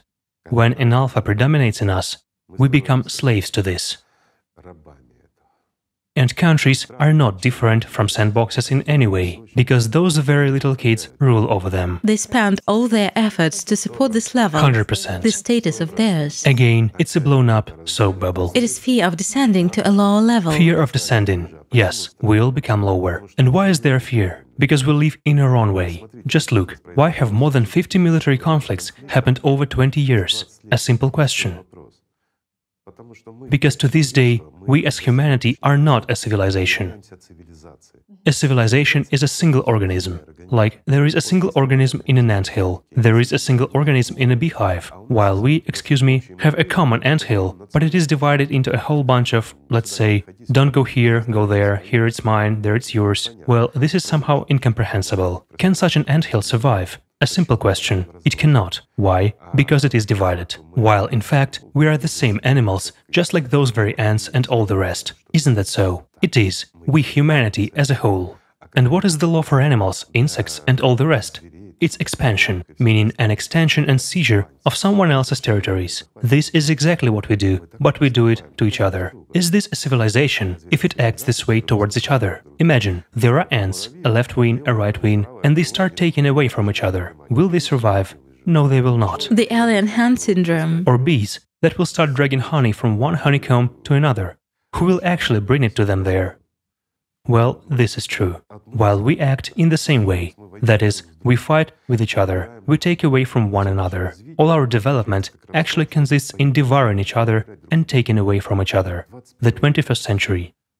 50 military conflicts. These are purely economic conflicts in order to relieve certain situations or something else, to take something from someone, to rob, to seize someone's territory or something else, to solve one's own problems. But it doesn't make sense for any sane mind. I'll ask a simple question. If we are like this, then how will we be able to consolidate in order to solve the global problem that is approaching us? And the fact that it is approaching, yes, it is approaching. We are being told that leaders met. Those whom we elected and voted for, they met and they decided to establish committees that will tell us how to save the world from these climatic disasters. Yes, as of today. They will talk. You will say, what will they do? How will they solve this issue? They will not. Why? Because it is impossible. And it is true. But they are again giving us hope that they will solve something. In what way? Now we're approaching the sad part, as far as I understand, right? Let's talk about this. It is very important because it's the main crisis of our time. Let's start with simple things. We have emitted so much waste, so much of it. Let's say we took something from the ground, processed it, mucked it up, and threw it out, that we are really killing our own planet, and it is dying of intoxication, just like a patient. We, humans, have become like cancer for our planet, and we have a mass of these metastases, nidai, these cities of ours that we have built. Let's begin with simple things so as to make it clear. I have just touched upon cities. Many people say cities are actually good. Yes, such active urbanization develops. Yes, urbanization is wonderful. Everyone left rural areas. Everything is in one place, and everything is very good. 200 years ago, only 2% of population lived in cities, and it was somehow normal. In the 50s, the year 1950, there were 30%. And what is today's number? It varies according to different sources. The UN says it is 55, while some EU experts even mention 84%. It varies for different countries. Right. If we take the entire humanity, urban residents make approximately 55%. In developed countries, 84% and even already 88%. We have built megalopolises. What is a megalopolis? Quite recently, there were 2 megalopolises. Let's say 50, 70 years ago, for example. What were they? Tokyo and New York. Right. These are the 2 megalopolises. Whereas today, how many are there? Over 30, I believe. Over 30 megalopolises. And we keep growing. This isn't merely the number of people has increased, yes. Of course not. The number of people is increasing so much. Let's take the year 1927. According to statistics, there were 2 billion. In 1960, there were already 3 billion of us. In 1974, we were already 4 billion. Just look how it grows. And in 1987, we were already 5 billion. We reached 7 billion in 2011. And today, we are already almost 8 billion. So, within 10 years. And almost all of them came to cities. Where else would they go? Now we're only talking about how fast we are propagating. As a matter of fact, it's a disaster for a consumerist format. Why? Because all of us consume. It turns out that our consumption is growing exponentially. And this progression is accelerating. This is really so. But in the same way, the progression of our planet's intoxication is accelerating, isn't it? A simple example. Over the period of industrialization, acidification of the ocean has started. It was happening gradually and slowly. And suddenly, starting in June 2015, there was a sharp spike. It has intensified. And again, why the year 2015? And why the month of June? To be precise, on June 15th, something happened that made everything around begin to intensify drastically everywhere. And this process is accelerating. Heat records immediately followed. El Niño also occurred, which beat the previous record. And again, it started in June 2015. Yes, its peak was in June-July 2015. Right, but it was an anomaly. An anomaly, because such a powerful hurricane had never happened in the entire history of observations. And to this day, nobody can explain what it is. Some people say it caused a lot of changes, but it was merely a consequence too. What has it all led to? It has led to the point that after 6 years, the situation with our planet's health has worsened by at least 25%. At least. In other words, while before we had 40% of health remaining, now we have minus 25% after 6 years. It's already the year 2021. Over 6 years, we have decreased it. Now we have about 15% left. This indicates that the flywheel is spinning so fast that if we don't take some measures, then, well,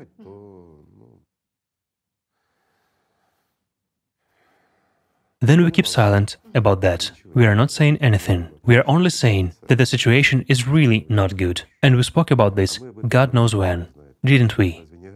About the cyclicity of climate, certainly such a period. About the cyclicity as well, of course. We are exactly entering now. Now, thank God, people started talking about cyclicity as well. They started talking about many things. However, they still lie a lot. There are plenty of liars. They try to tell fairy tales, calm everyone down, or talk about various sectors. Somehow, we don't hear them put all the facts together and voice them.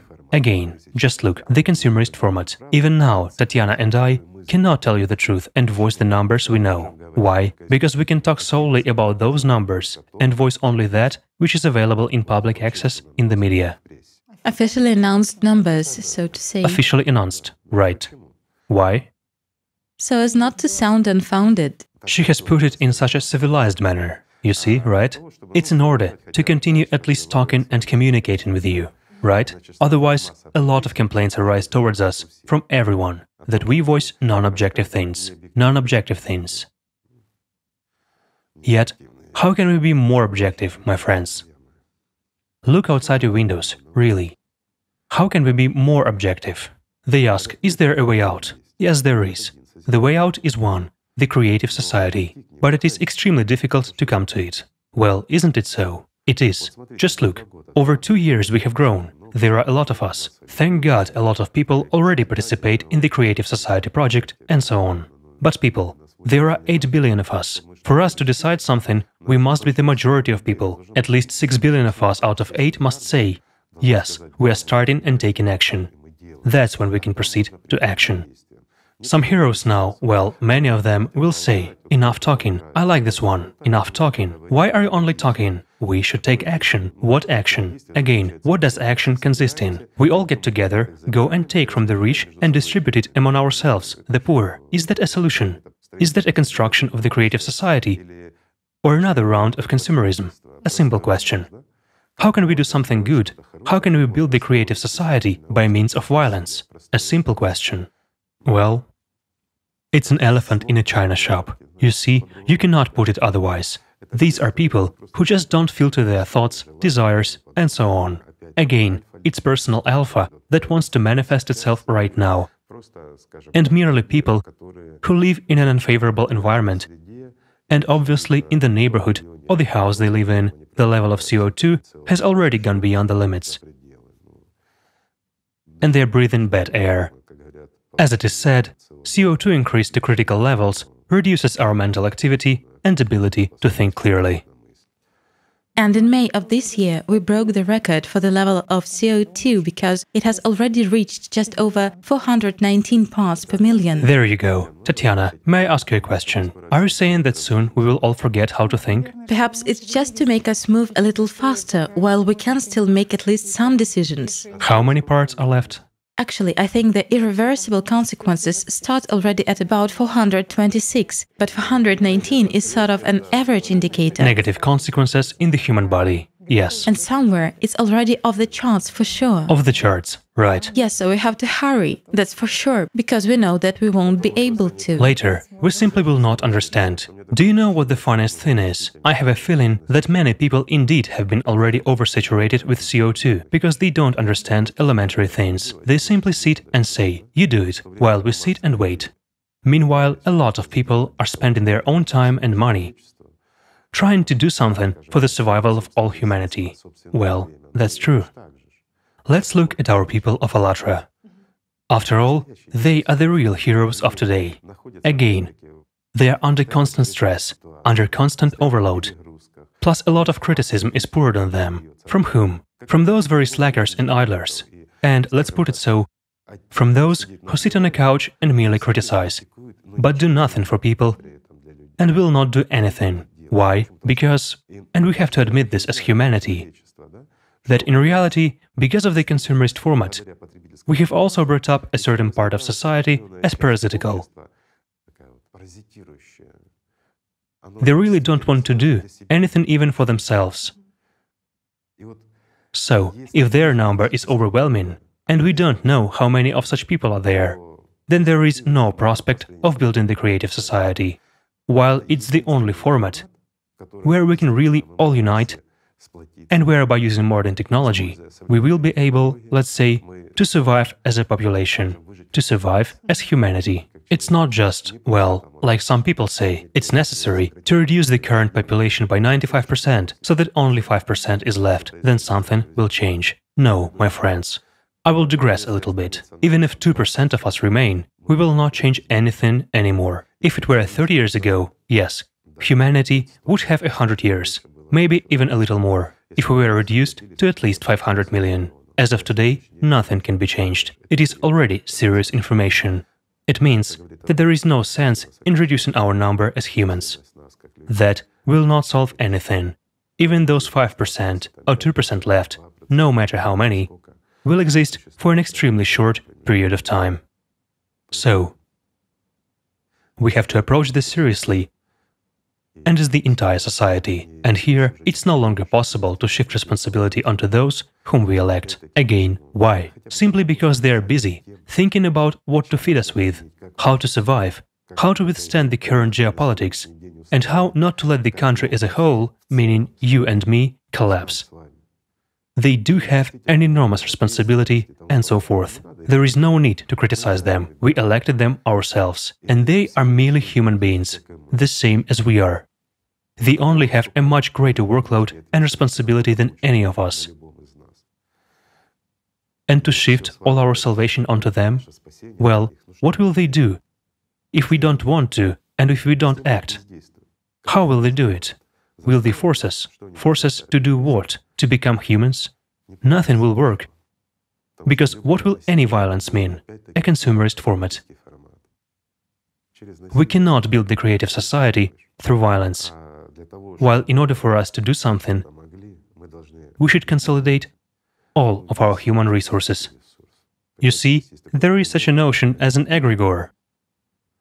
In this case, an egregore is understood as our overall potential, the overall human potential which we can invest together in order to resuscitate our planet, repair our house, and for all of us to survive.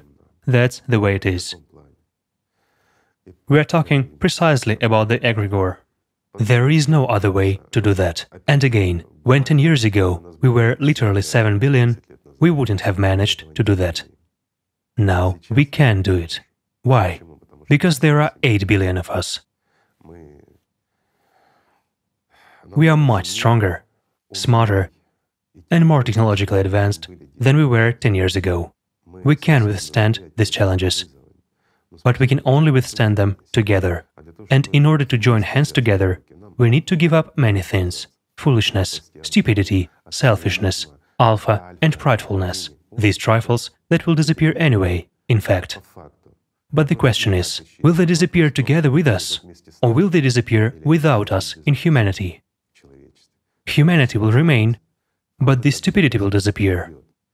Or will it disappear together with us, together with humanity? It's up to us to decide, my friends. And the issue is serious. Unfortunately, these are not jokes. Exactly. Because today one understands that even scientists sound the alarm. And their biggest frustration is that they say, what we are recording is unprecedented. Thank God only 30 years had passed, and they started sounding the alarm, right? Right. While we were laughed at for 30 years. And excuse me, for 10 years, Allatra has also been laughed at. After all, literally 10 years ago, we were laughed at. And those very scientists were telling us, well, how can it be? What you describe will happen 150 years from now at best. Guys, where are those 150 years? Yet now they cling to Allatra as their saving straw because they understand that it's the only organization of this kind. Not all of them. That at least raises these issues as well as informs people. In fact, if we speak honestly, Allatra is really the only organization in the world that, let's say, doesn't ask for grants from anyone and doesn't just squander them. It doesn't spend public money or anything else. Allatra is an association of sensible, intelligent people from around the world whose consciousness is not narrowed down to the point of consumerism. They are broad-minded people. Today, it's exactly the people of Allatra who spend their own money and time and stay up at night in order to bring information to as many people as possible. But that's where a paradox arises. People do their best. They convey, but at some point information stops. Why? Because again, There are couch experts and don't give a fig type of people, pardon the expression. But in fact, don't give a fig people, this is scary. Because of them, all of us can simply die. And it's true. Because there are people who are indifferent to everything, even to their own lives and the lives of their children. Well, I don't know how to justify it, you see, when it's obvious what is already happening. If back then, yes, we talked and one could argue with it, now one cannot argue with it anymore. Everything we warned about is happening. It's already being discussed. Perhaps people simply don't feel this threat somehow. Maybe we should talk about it, about what's going on today. First of all, you know, I don't know whether they feel this threat or not. It seems to me that they are incapable of even thinking about it. It's either so much degradation has occurred in people, or they get used to shifting responsibility onto someone to such an extent. But something has happened. If we don't resolve this problem, we're in trouble. We will fail to unite. If we fail to unite, we won't have aggregate potential and we will remain in the consumerist format. While in the consumerist format, everything is finite. Also, these artificial intelligence technologies that facilitate our life and make it so much easier, at the same time form a bubble of filters around us, let's say a certain kind of information field. Yes, there is such a thing. That we need to overstep. Yes. After all, people literally, by typing in some of their search queries or choosing some preferences, form a certain information environment around themselves. Right. Which you just need to get through. Meanwhile, it is so important to inform people, because today the information that bots pick up and spread is also being highly distorted. Well, you see, again, yes, there is such a thing. You are right. They are trying to smooth things over. Again, let's take that very seismology. Earthquakes sometimes reach magnitude 7.4 to 7.5, or even higher nowadays. A higher magnitude is rare so far. So far, thank God, we have not crossed 8. Though a mere step is left, and the earthquakes keep increasing. When the first sensors indicate 7.4, and it's already over 7, the frequency is already approaching 8, but then you look and the sensors indicate 7.4. Then after a while, we are shown 6.8, Right. 6.5, and it starts going down. Why? They've been adjusted. A manual adjustment takes place, and it's obviously manual. A sensor indicates the facts, but then they adjust it all. A lot of what happens is immediately removed or not shown at all. Why? So as not to shock the population. But friends of mine, what is better? To tell the truth, or to ignorantly wait for the agony of our planet to start? And we will observe this, because we will still exist at that time, yet we will not be able to do anything anymore. What is the right and the best way to act in this case? Again, the point is that today we need to talk about it. We need to inform people, because tomorrow there will be no one to either talk or listen about it. People do not understand simple things. Again, they might say that we are exaggerating. Isn't it so? After all, in many people's heads, a thought may slip in that we are some kind of an apocalyptic sect, where we just talk about the end of the world or something else, in order to gather people around us. Guys, why would we need people to be around us if none of us gets anything except headaches and spending our own money and time? We are not a priestly organization to accumulate everything, profiteer from it, or climb some social ladder and boss everyone around. No. Allatra is an association of volunteers. Everyone here is free. One can join if he wants to, or he can leave if he wants to, and so on. There is one goal and one idea. The very idea and essence of Allatra itself is precisely to really preserve life, both literally and figuratively. To preserve life not only for ourselves, but for all humankind. This is what Allatra was created for, what the creative society was created for, and why a huge, tremendous amount of various work has been done over many years, hard work that has been done by people.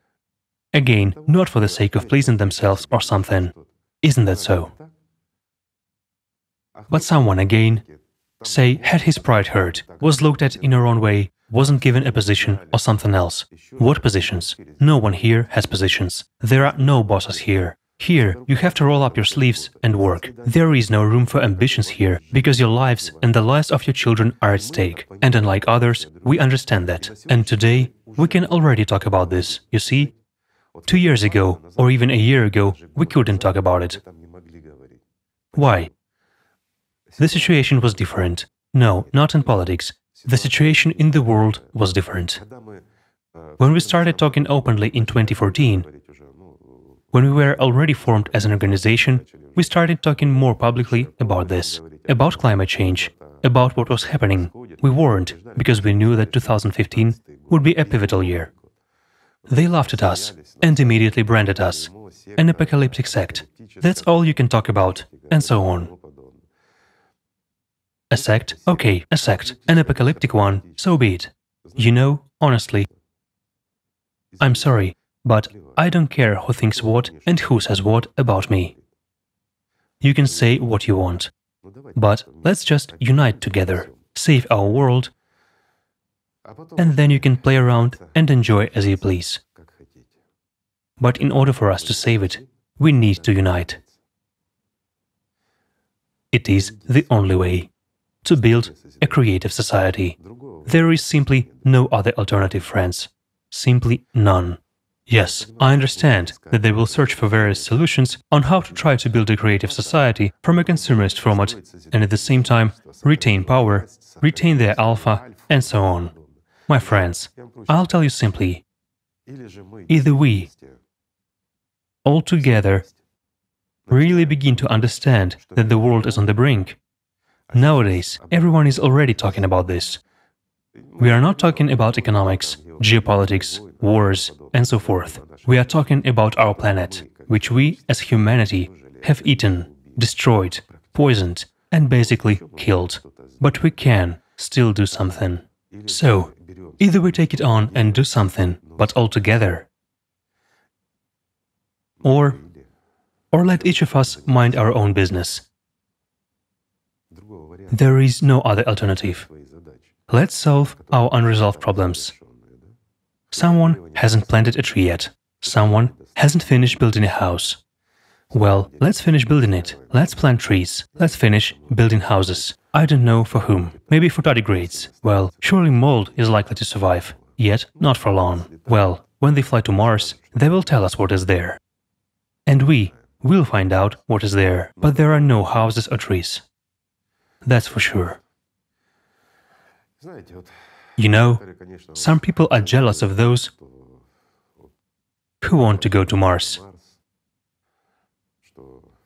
That there are heroes who will see another planet, a dead planet like Mars. They shouldn't be jealous. Soon, we will all see it together if we do nothing. We don't have to fly anywhere. We're killing our planet, our own planet. Isn't that so? Unfortunately, this is true. We have just touched upon waste. This is scary. And how much emission is generated, right? I mean, as a result of our activities. How much do we pollute both the soil and the atmosphere? To what extent it all no longer functions as it was supposed to? Today, air pollution is the world's fourth biggest killer because every 5 seconds someone dies from it. Right now. Yes. This is only from air pollution. Meanwhile, in fact, the killers that rank first are the cardiovascular system and all the rest. And what causes this? What is their cause? That very cancer, it seems. That very cancer. And let's look at that very radiation, those very cosmic rays, galactic cosmic rays. Again, yes. Now, Tatiana touches upon another very interesting topic. So, my friends, we can talk endlessly about what we have done. Again, the cosmic radiation that passes through. Again, weakening of the magnetic field by 9%, what a trifle, merely 9%. What about the South Atlantic anomaly? Exactly. It is weakened there by another quarter and keeps spreading, and by 2034 it will reach the hemisphere according to forecasts. And scientists already officially say that by 2034 it will reach the entire hemisphere, and it will be impossible to live there anymore. Why? Because there will be so much radiation. Look, it's not us who say this, not us, the sectarians. It's your scientists who say this, friends. I am not addressing you, the people of Allatra. Forgive me, my friends. I am addressing our critics, those who sit on the couch and say, "What are you telling us?" It's not us who tell you that. Your scientists tell you. Think about it. In 2034, half of the globe will start migrating to the other hemisphere. Will it be a peaceful migration? Are you ready for that? Will the consumerist format handle it? A simple question.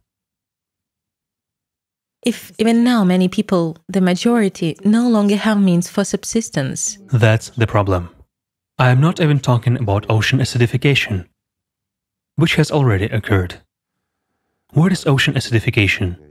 Ocean acidification, for you to understand, is a decrease in the ocean pH. And there are a lot of places in the ocean where no one can live at all, meaning ocean animals do not live there anymore. Dead zones. These are dead zones. There are already quite a lot of them, and more of them are emerging. The acidification of the ocean is increasing. The ocean's temperature is rising. The ocean is no longer able to retain oxygen. And already, in some places, instead of emitting oxygen, the ocean starts emitting CO2. Okay, let's take the forest. CO2, a classic example, is forest. Not many people know that forests, your scientists, my friends, have studied that Brazilian forests emit more CO2 than they absorb. That's unexpected. It turned out to be unexpected. Although there is such a picture in one's head that the main thing, yes. A picture, Tatiana says, that there is a forest. A forest feeds us. And it must absorb carbon dioxide and give us oxygen. But it turned out to be exactly the opposite. Let's take, again, those very relict forests. After all, these trees have been growing for thousands of years in order to form. Those were kind of the main. Let's put it this way, our ocean is our lungs, and those were the alveoli of our lungs. So, by 2015, we had destroyed 50% of these forests. If we calculate this, taking into account the progression of our consumption, again, your scientists say that by 2030, a maximum of 10% will be left, if there are any forests left at all. While everything else, what is planted somewhere, something else, yes, it is fine, but it is incomparable with natural relict forests. How much is the taiga being destroyed today? Plus fires. How many forests are burnt out? Those very acid rains. Then acid rains and everything else is already emerging. Just take a realistic view of what's going on. Unfortunately, there is no. That very Google shows a satellite map of our planet with a several years delay. If it showed it live, we would see how everything is changing, how much we are destroying our planet. Again, we come to those very cities. We started with them, then digressed a little, and now we are coming back again. What are cities, and why are they metastases? Imagine billions of tons pressing into a single point. Not only are cities billions of tons, as a rule, there are also reservoirs next to them, which are also billions of tons. Billions of tons here, billions of tons there. It's all in one point, and it all presses on the crust.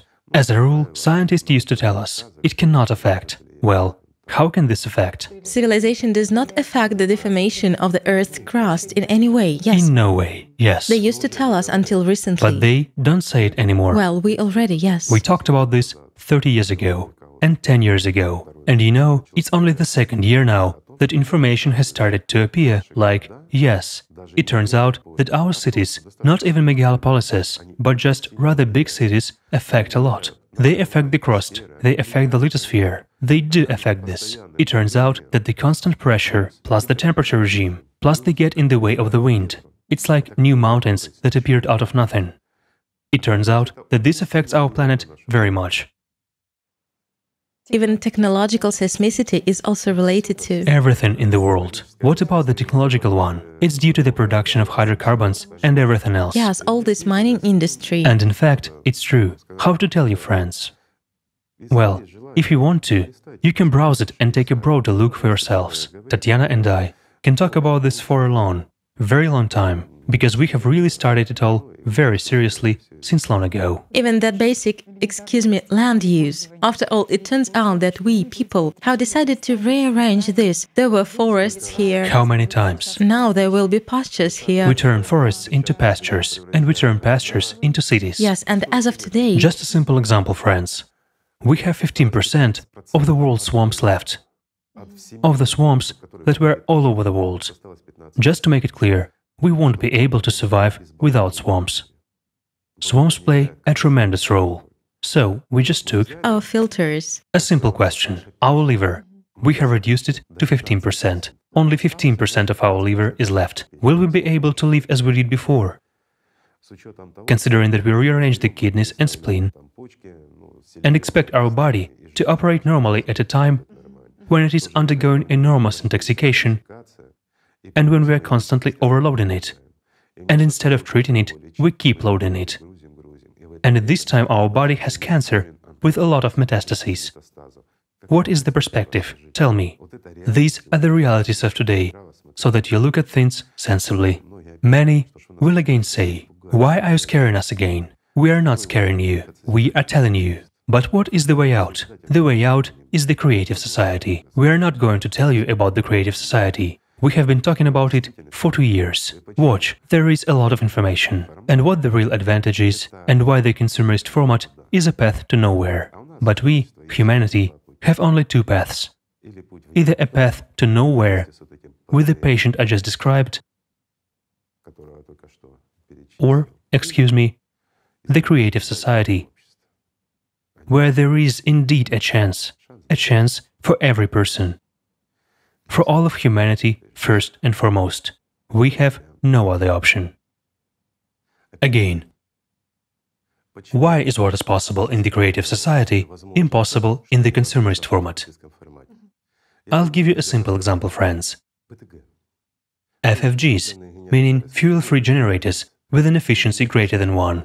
Many people have heard about them, many know about them, and so on. It's not science fiction anymore. They already have them in America, however, they don't sell them. They merely sell the electricity they generate, and they are the only ones who are allowed to produce them. It doesn't mean that they were just invented. They have always been there. Almost always, at least for 100 years. This is just to make it clear. So, just imagine, if we introduce this FFG, it's very convenient. Imagine that you have a little device at home, and it fully supplies, let's say, your house. It generates 150 kilowatts of electricity per hour, including heating, air conditioning, and other utilities. That's great, isn't it? Or a 50 kilowatt unit for your apartment. It is convenient. It is. Yes. It is convenient.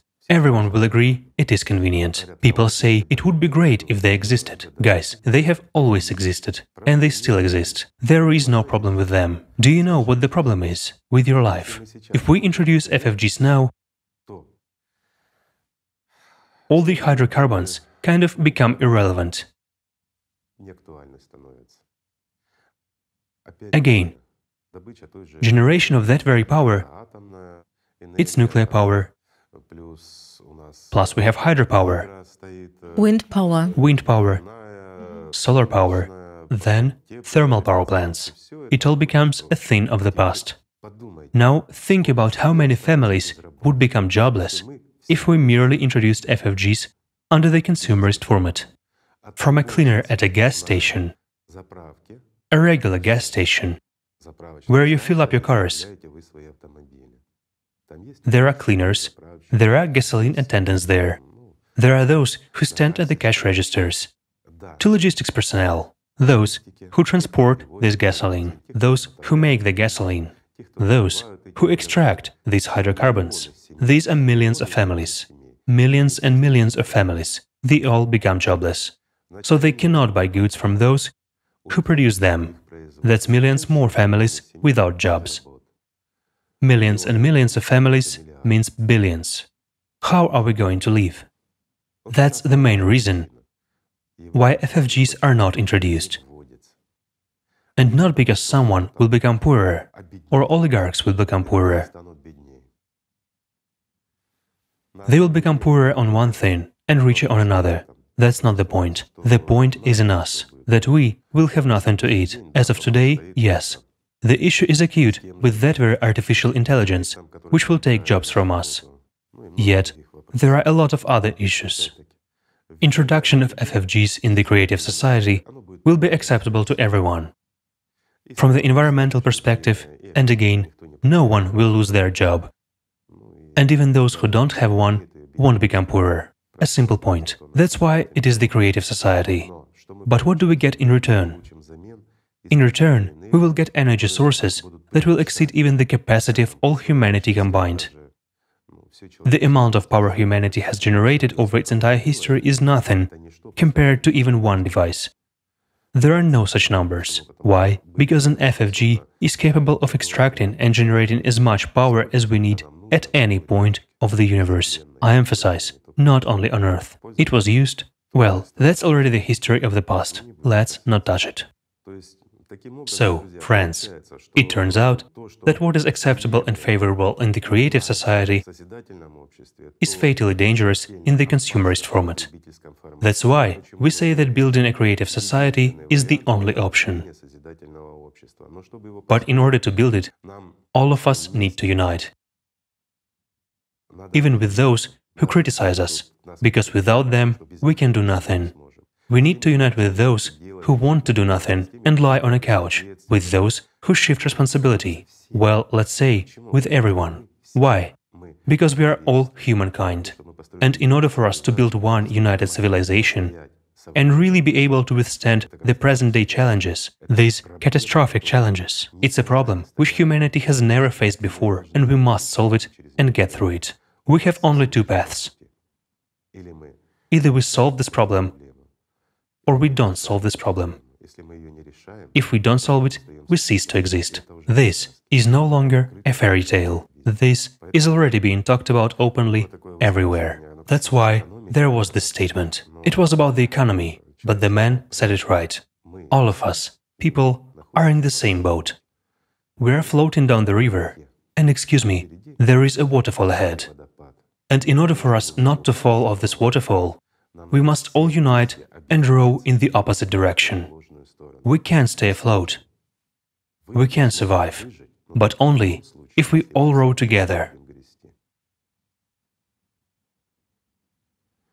Really, all together, not passing our oars to others, because this is our life, and we must fight for it. And our children's future depends on how well we row. It's for their sake. If you don't want to row for your own sake, then let's row for the sake of your near and dear ones, for the sake of your friends and loved ones. But we have to row together in the same direction. Then we will have a chance. If we fail to unite, then this is our destiny. And humanity is indeed standing over the abyss.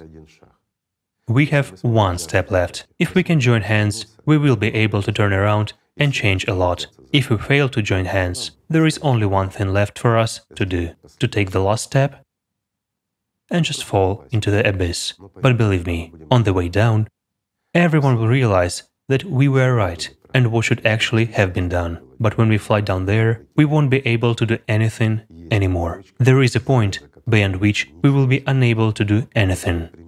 A simple example. Even if we remove all humanity from our planet now, if we stop all our nuclear plants and all our factories, nothing will change. The situation is still...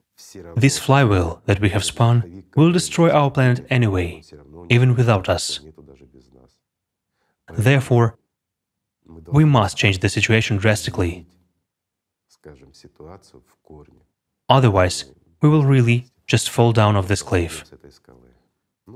But the people of Allatra at least have an advantage.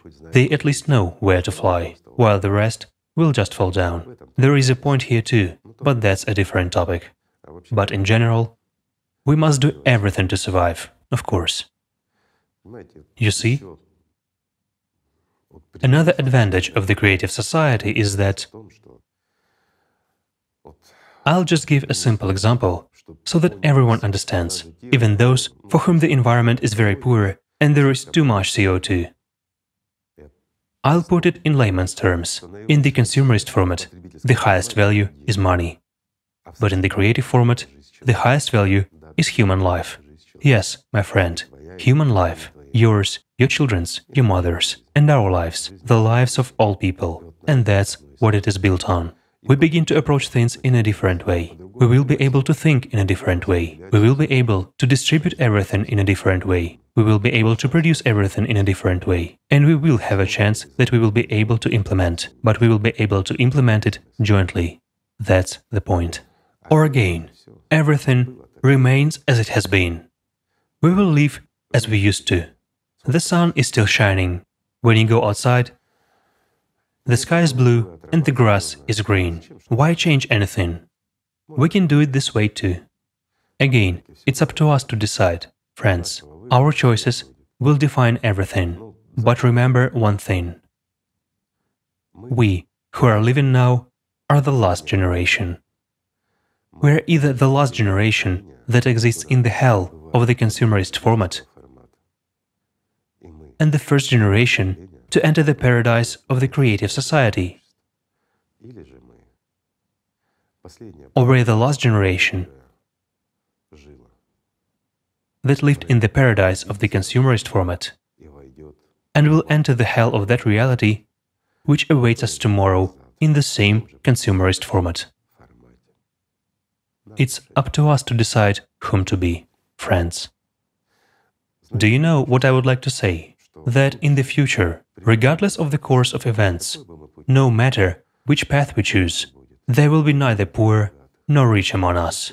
All of us will be equal, but in one case, there will be a wonderful world, while in the other case, all of us will be equalized by the fate that we will determine. Exactly we, ourselves, through our indifference and inaction, and all of us will be equal. It's up to us to choose and to decide which path to follow. The choice is up to us, but the choice is up to everyone. If we don't convey this and do not awaken the entire humanity, we will not solve anything. We won't be able to do it on our own. In order for us to be able, let's say, to sail away along our river in our boat from that waterfall, we should all row together. This is important. The time of egocentrism has passed. It's time to unite. It's a wonderful time. It's time for everyone to mature and treat one's life responsibly. It's time to choose who you are, a human or an animal. If you are a human, you are a part of our entire civilization, the entire humanity. If you are an animal, then without you, we will become animals too. And the choice is up to everyone, whom to be, and whether we will live or not. You know, like in the classic, to be or not to be. And everyone makes this choice now, every one of us. Or doesn't make it. But the outcome will be according to our choice, according to the choice of each of us. And it will be inevitable. This will happen whether we want it or not. And now people already speak of this openly. There is at least something good. At least the fact that they started telling the truth a little bit, because they still do not tell the whole truth. You know, this is such a situation, like when physicians know that a patient has a month or 2 months left at most, and they warn his relatives and friends, warn the patient himself. They say, but there is still a chance, something still can be done, but treatment is expensive and uncomfortable. His relatives say, what for? He actually looks so fresh, he still runs well and everything else. And the patient himself swaggers, saying, oh, you are mistaken, I feel wonderful. This is the situation that we have now. When we are terminally ill, but we are making plans for subsequent years. Yet, will there be those years? That's the question. Thanks God the truth is already being voiced, because in order to change the world, it is necessary to at least see this world. Do you know what is good? It's good that this truth already sounds not only from us, Right. but also from those whom people elect, as well as from scientists whom people regard as authorities. All that's left is for us to admit that we are really rolling into an abyss and simply understand that this negative scenario is not fully written yet. All of us still have a chance to preserve this humanity, to preserve the lives of each of us. The scenario has been written, but, thank God, so far we have 2 scenarios, and we are choosing between the first and the second one. Yet, what we will choose depends on people, on how humane they are, and whether they will have, let's say, enough wits to understand and to make the right choice. That's already a question, but we will see it. In any case, time flies by fast. And you know what the funniest thing is? Time has started flying even faster. last year, just as it was written in the Bible, right? For the sake of the chosen ones, those days will be shortened. Yes, and the days have been shortened. To this day, no one can explain why.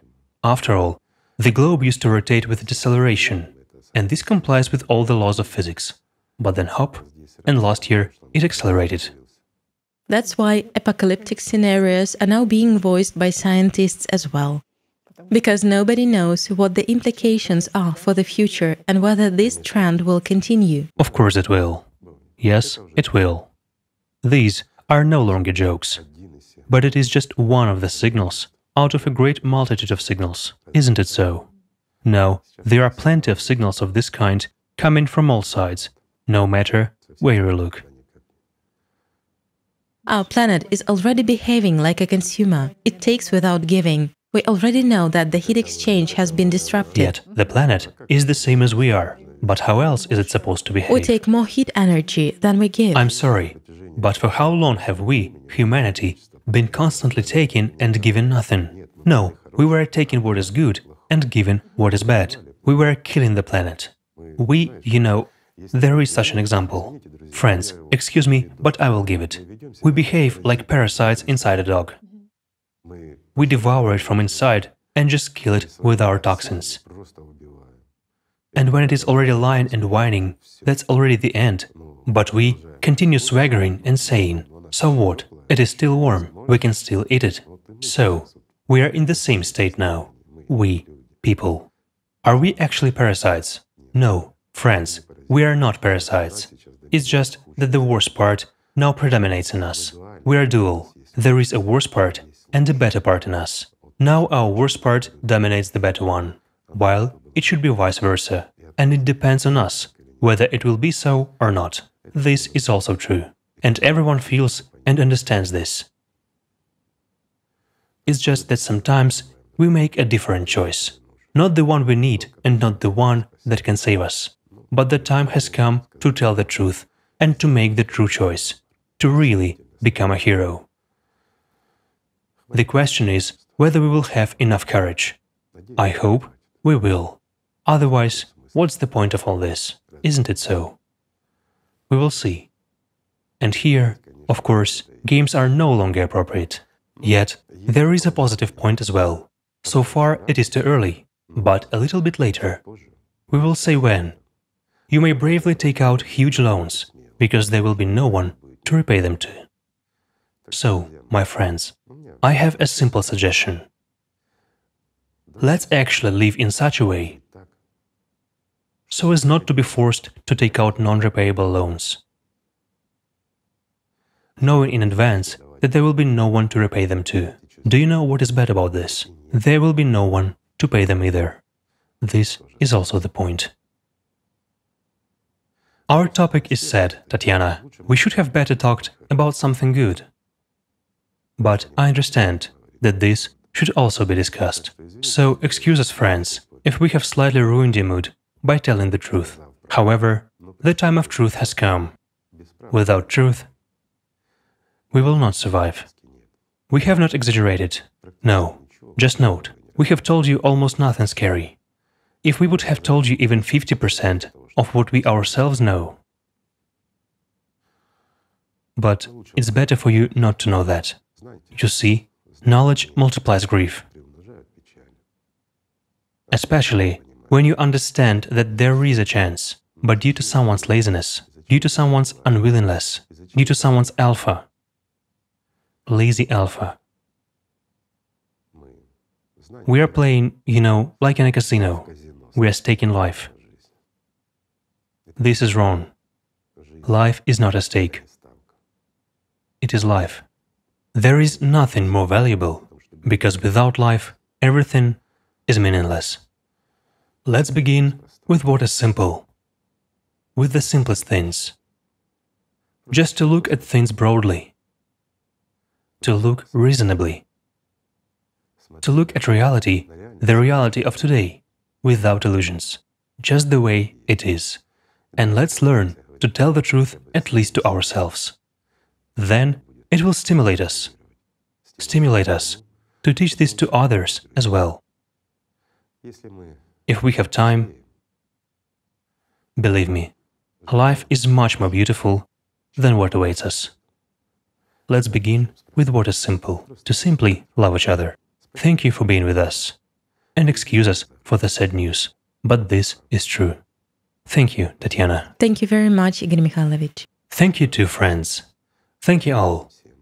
Those who understand the present-day situation, who don't sleep, do their best, and act.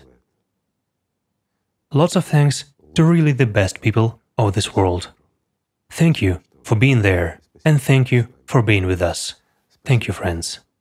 Let's hope that tomorrow the sun will rise just as it rose today, and that all of us will see this. Wish you all the best.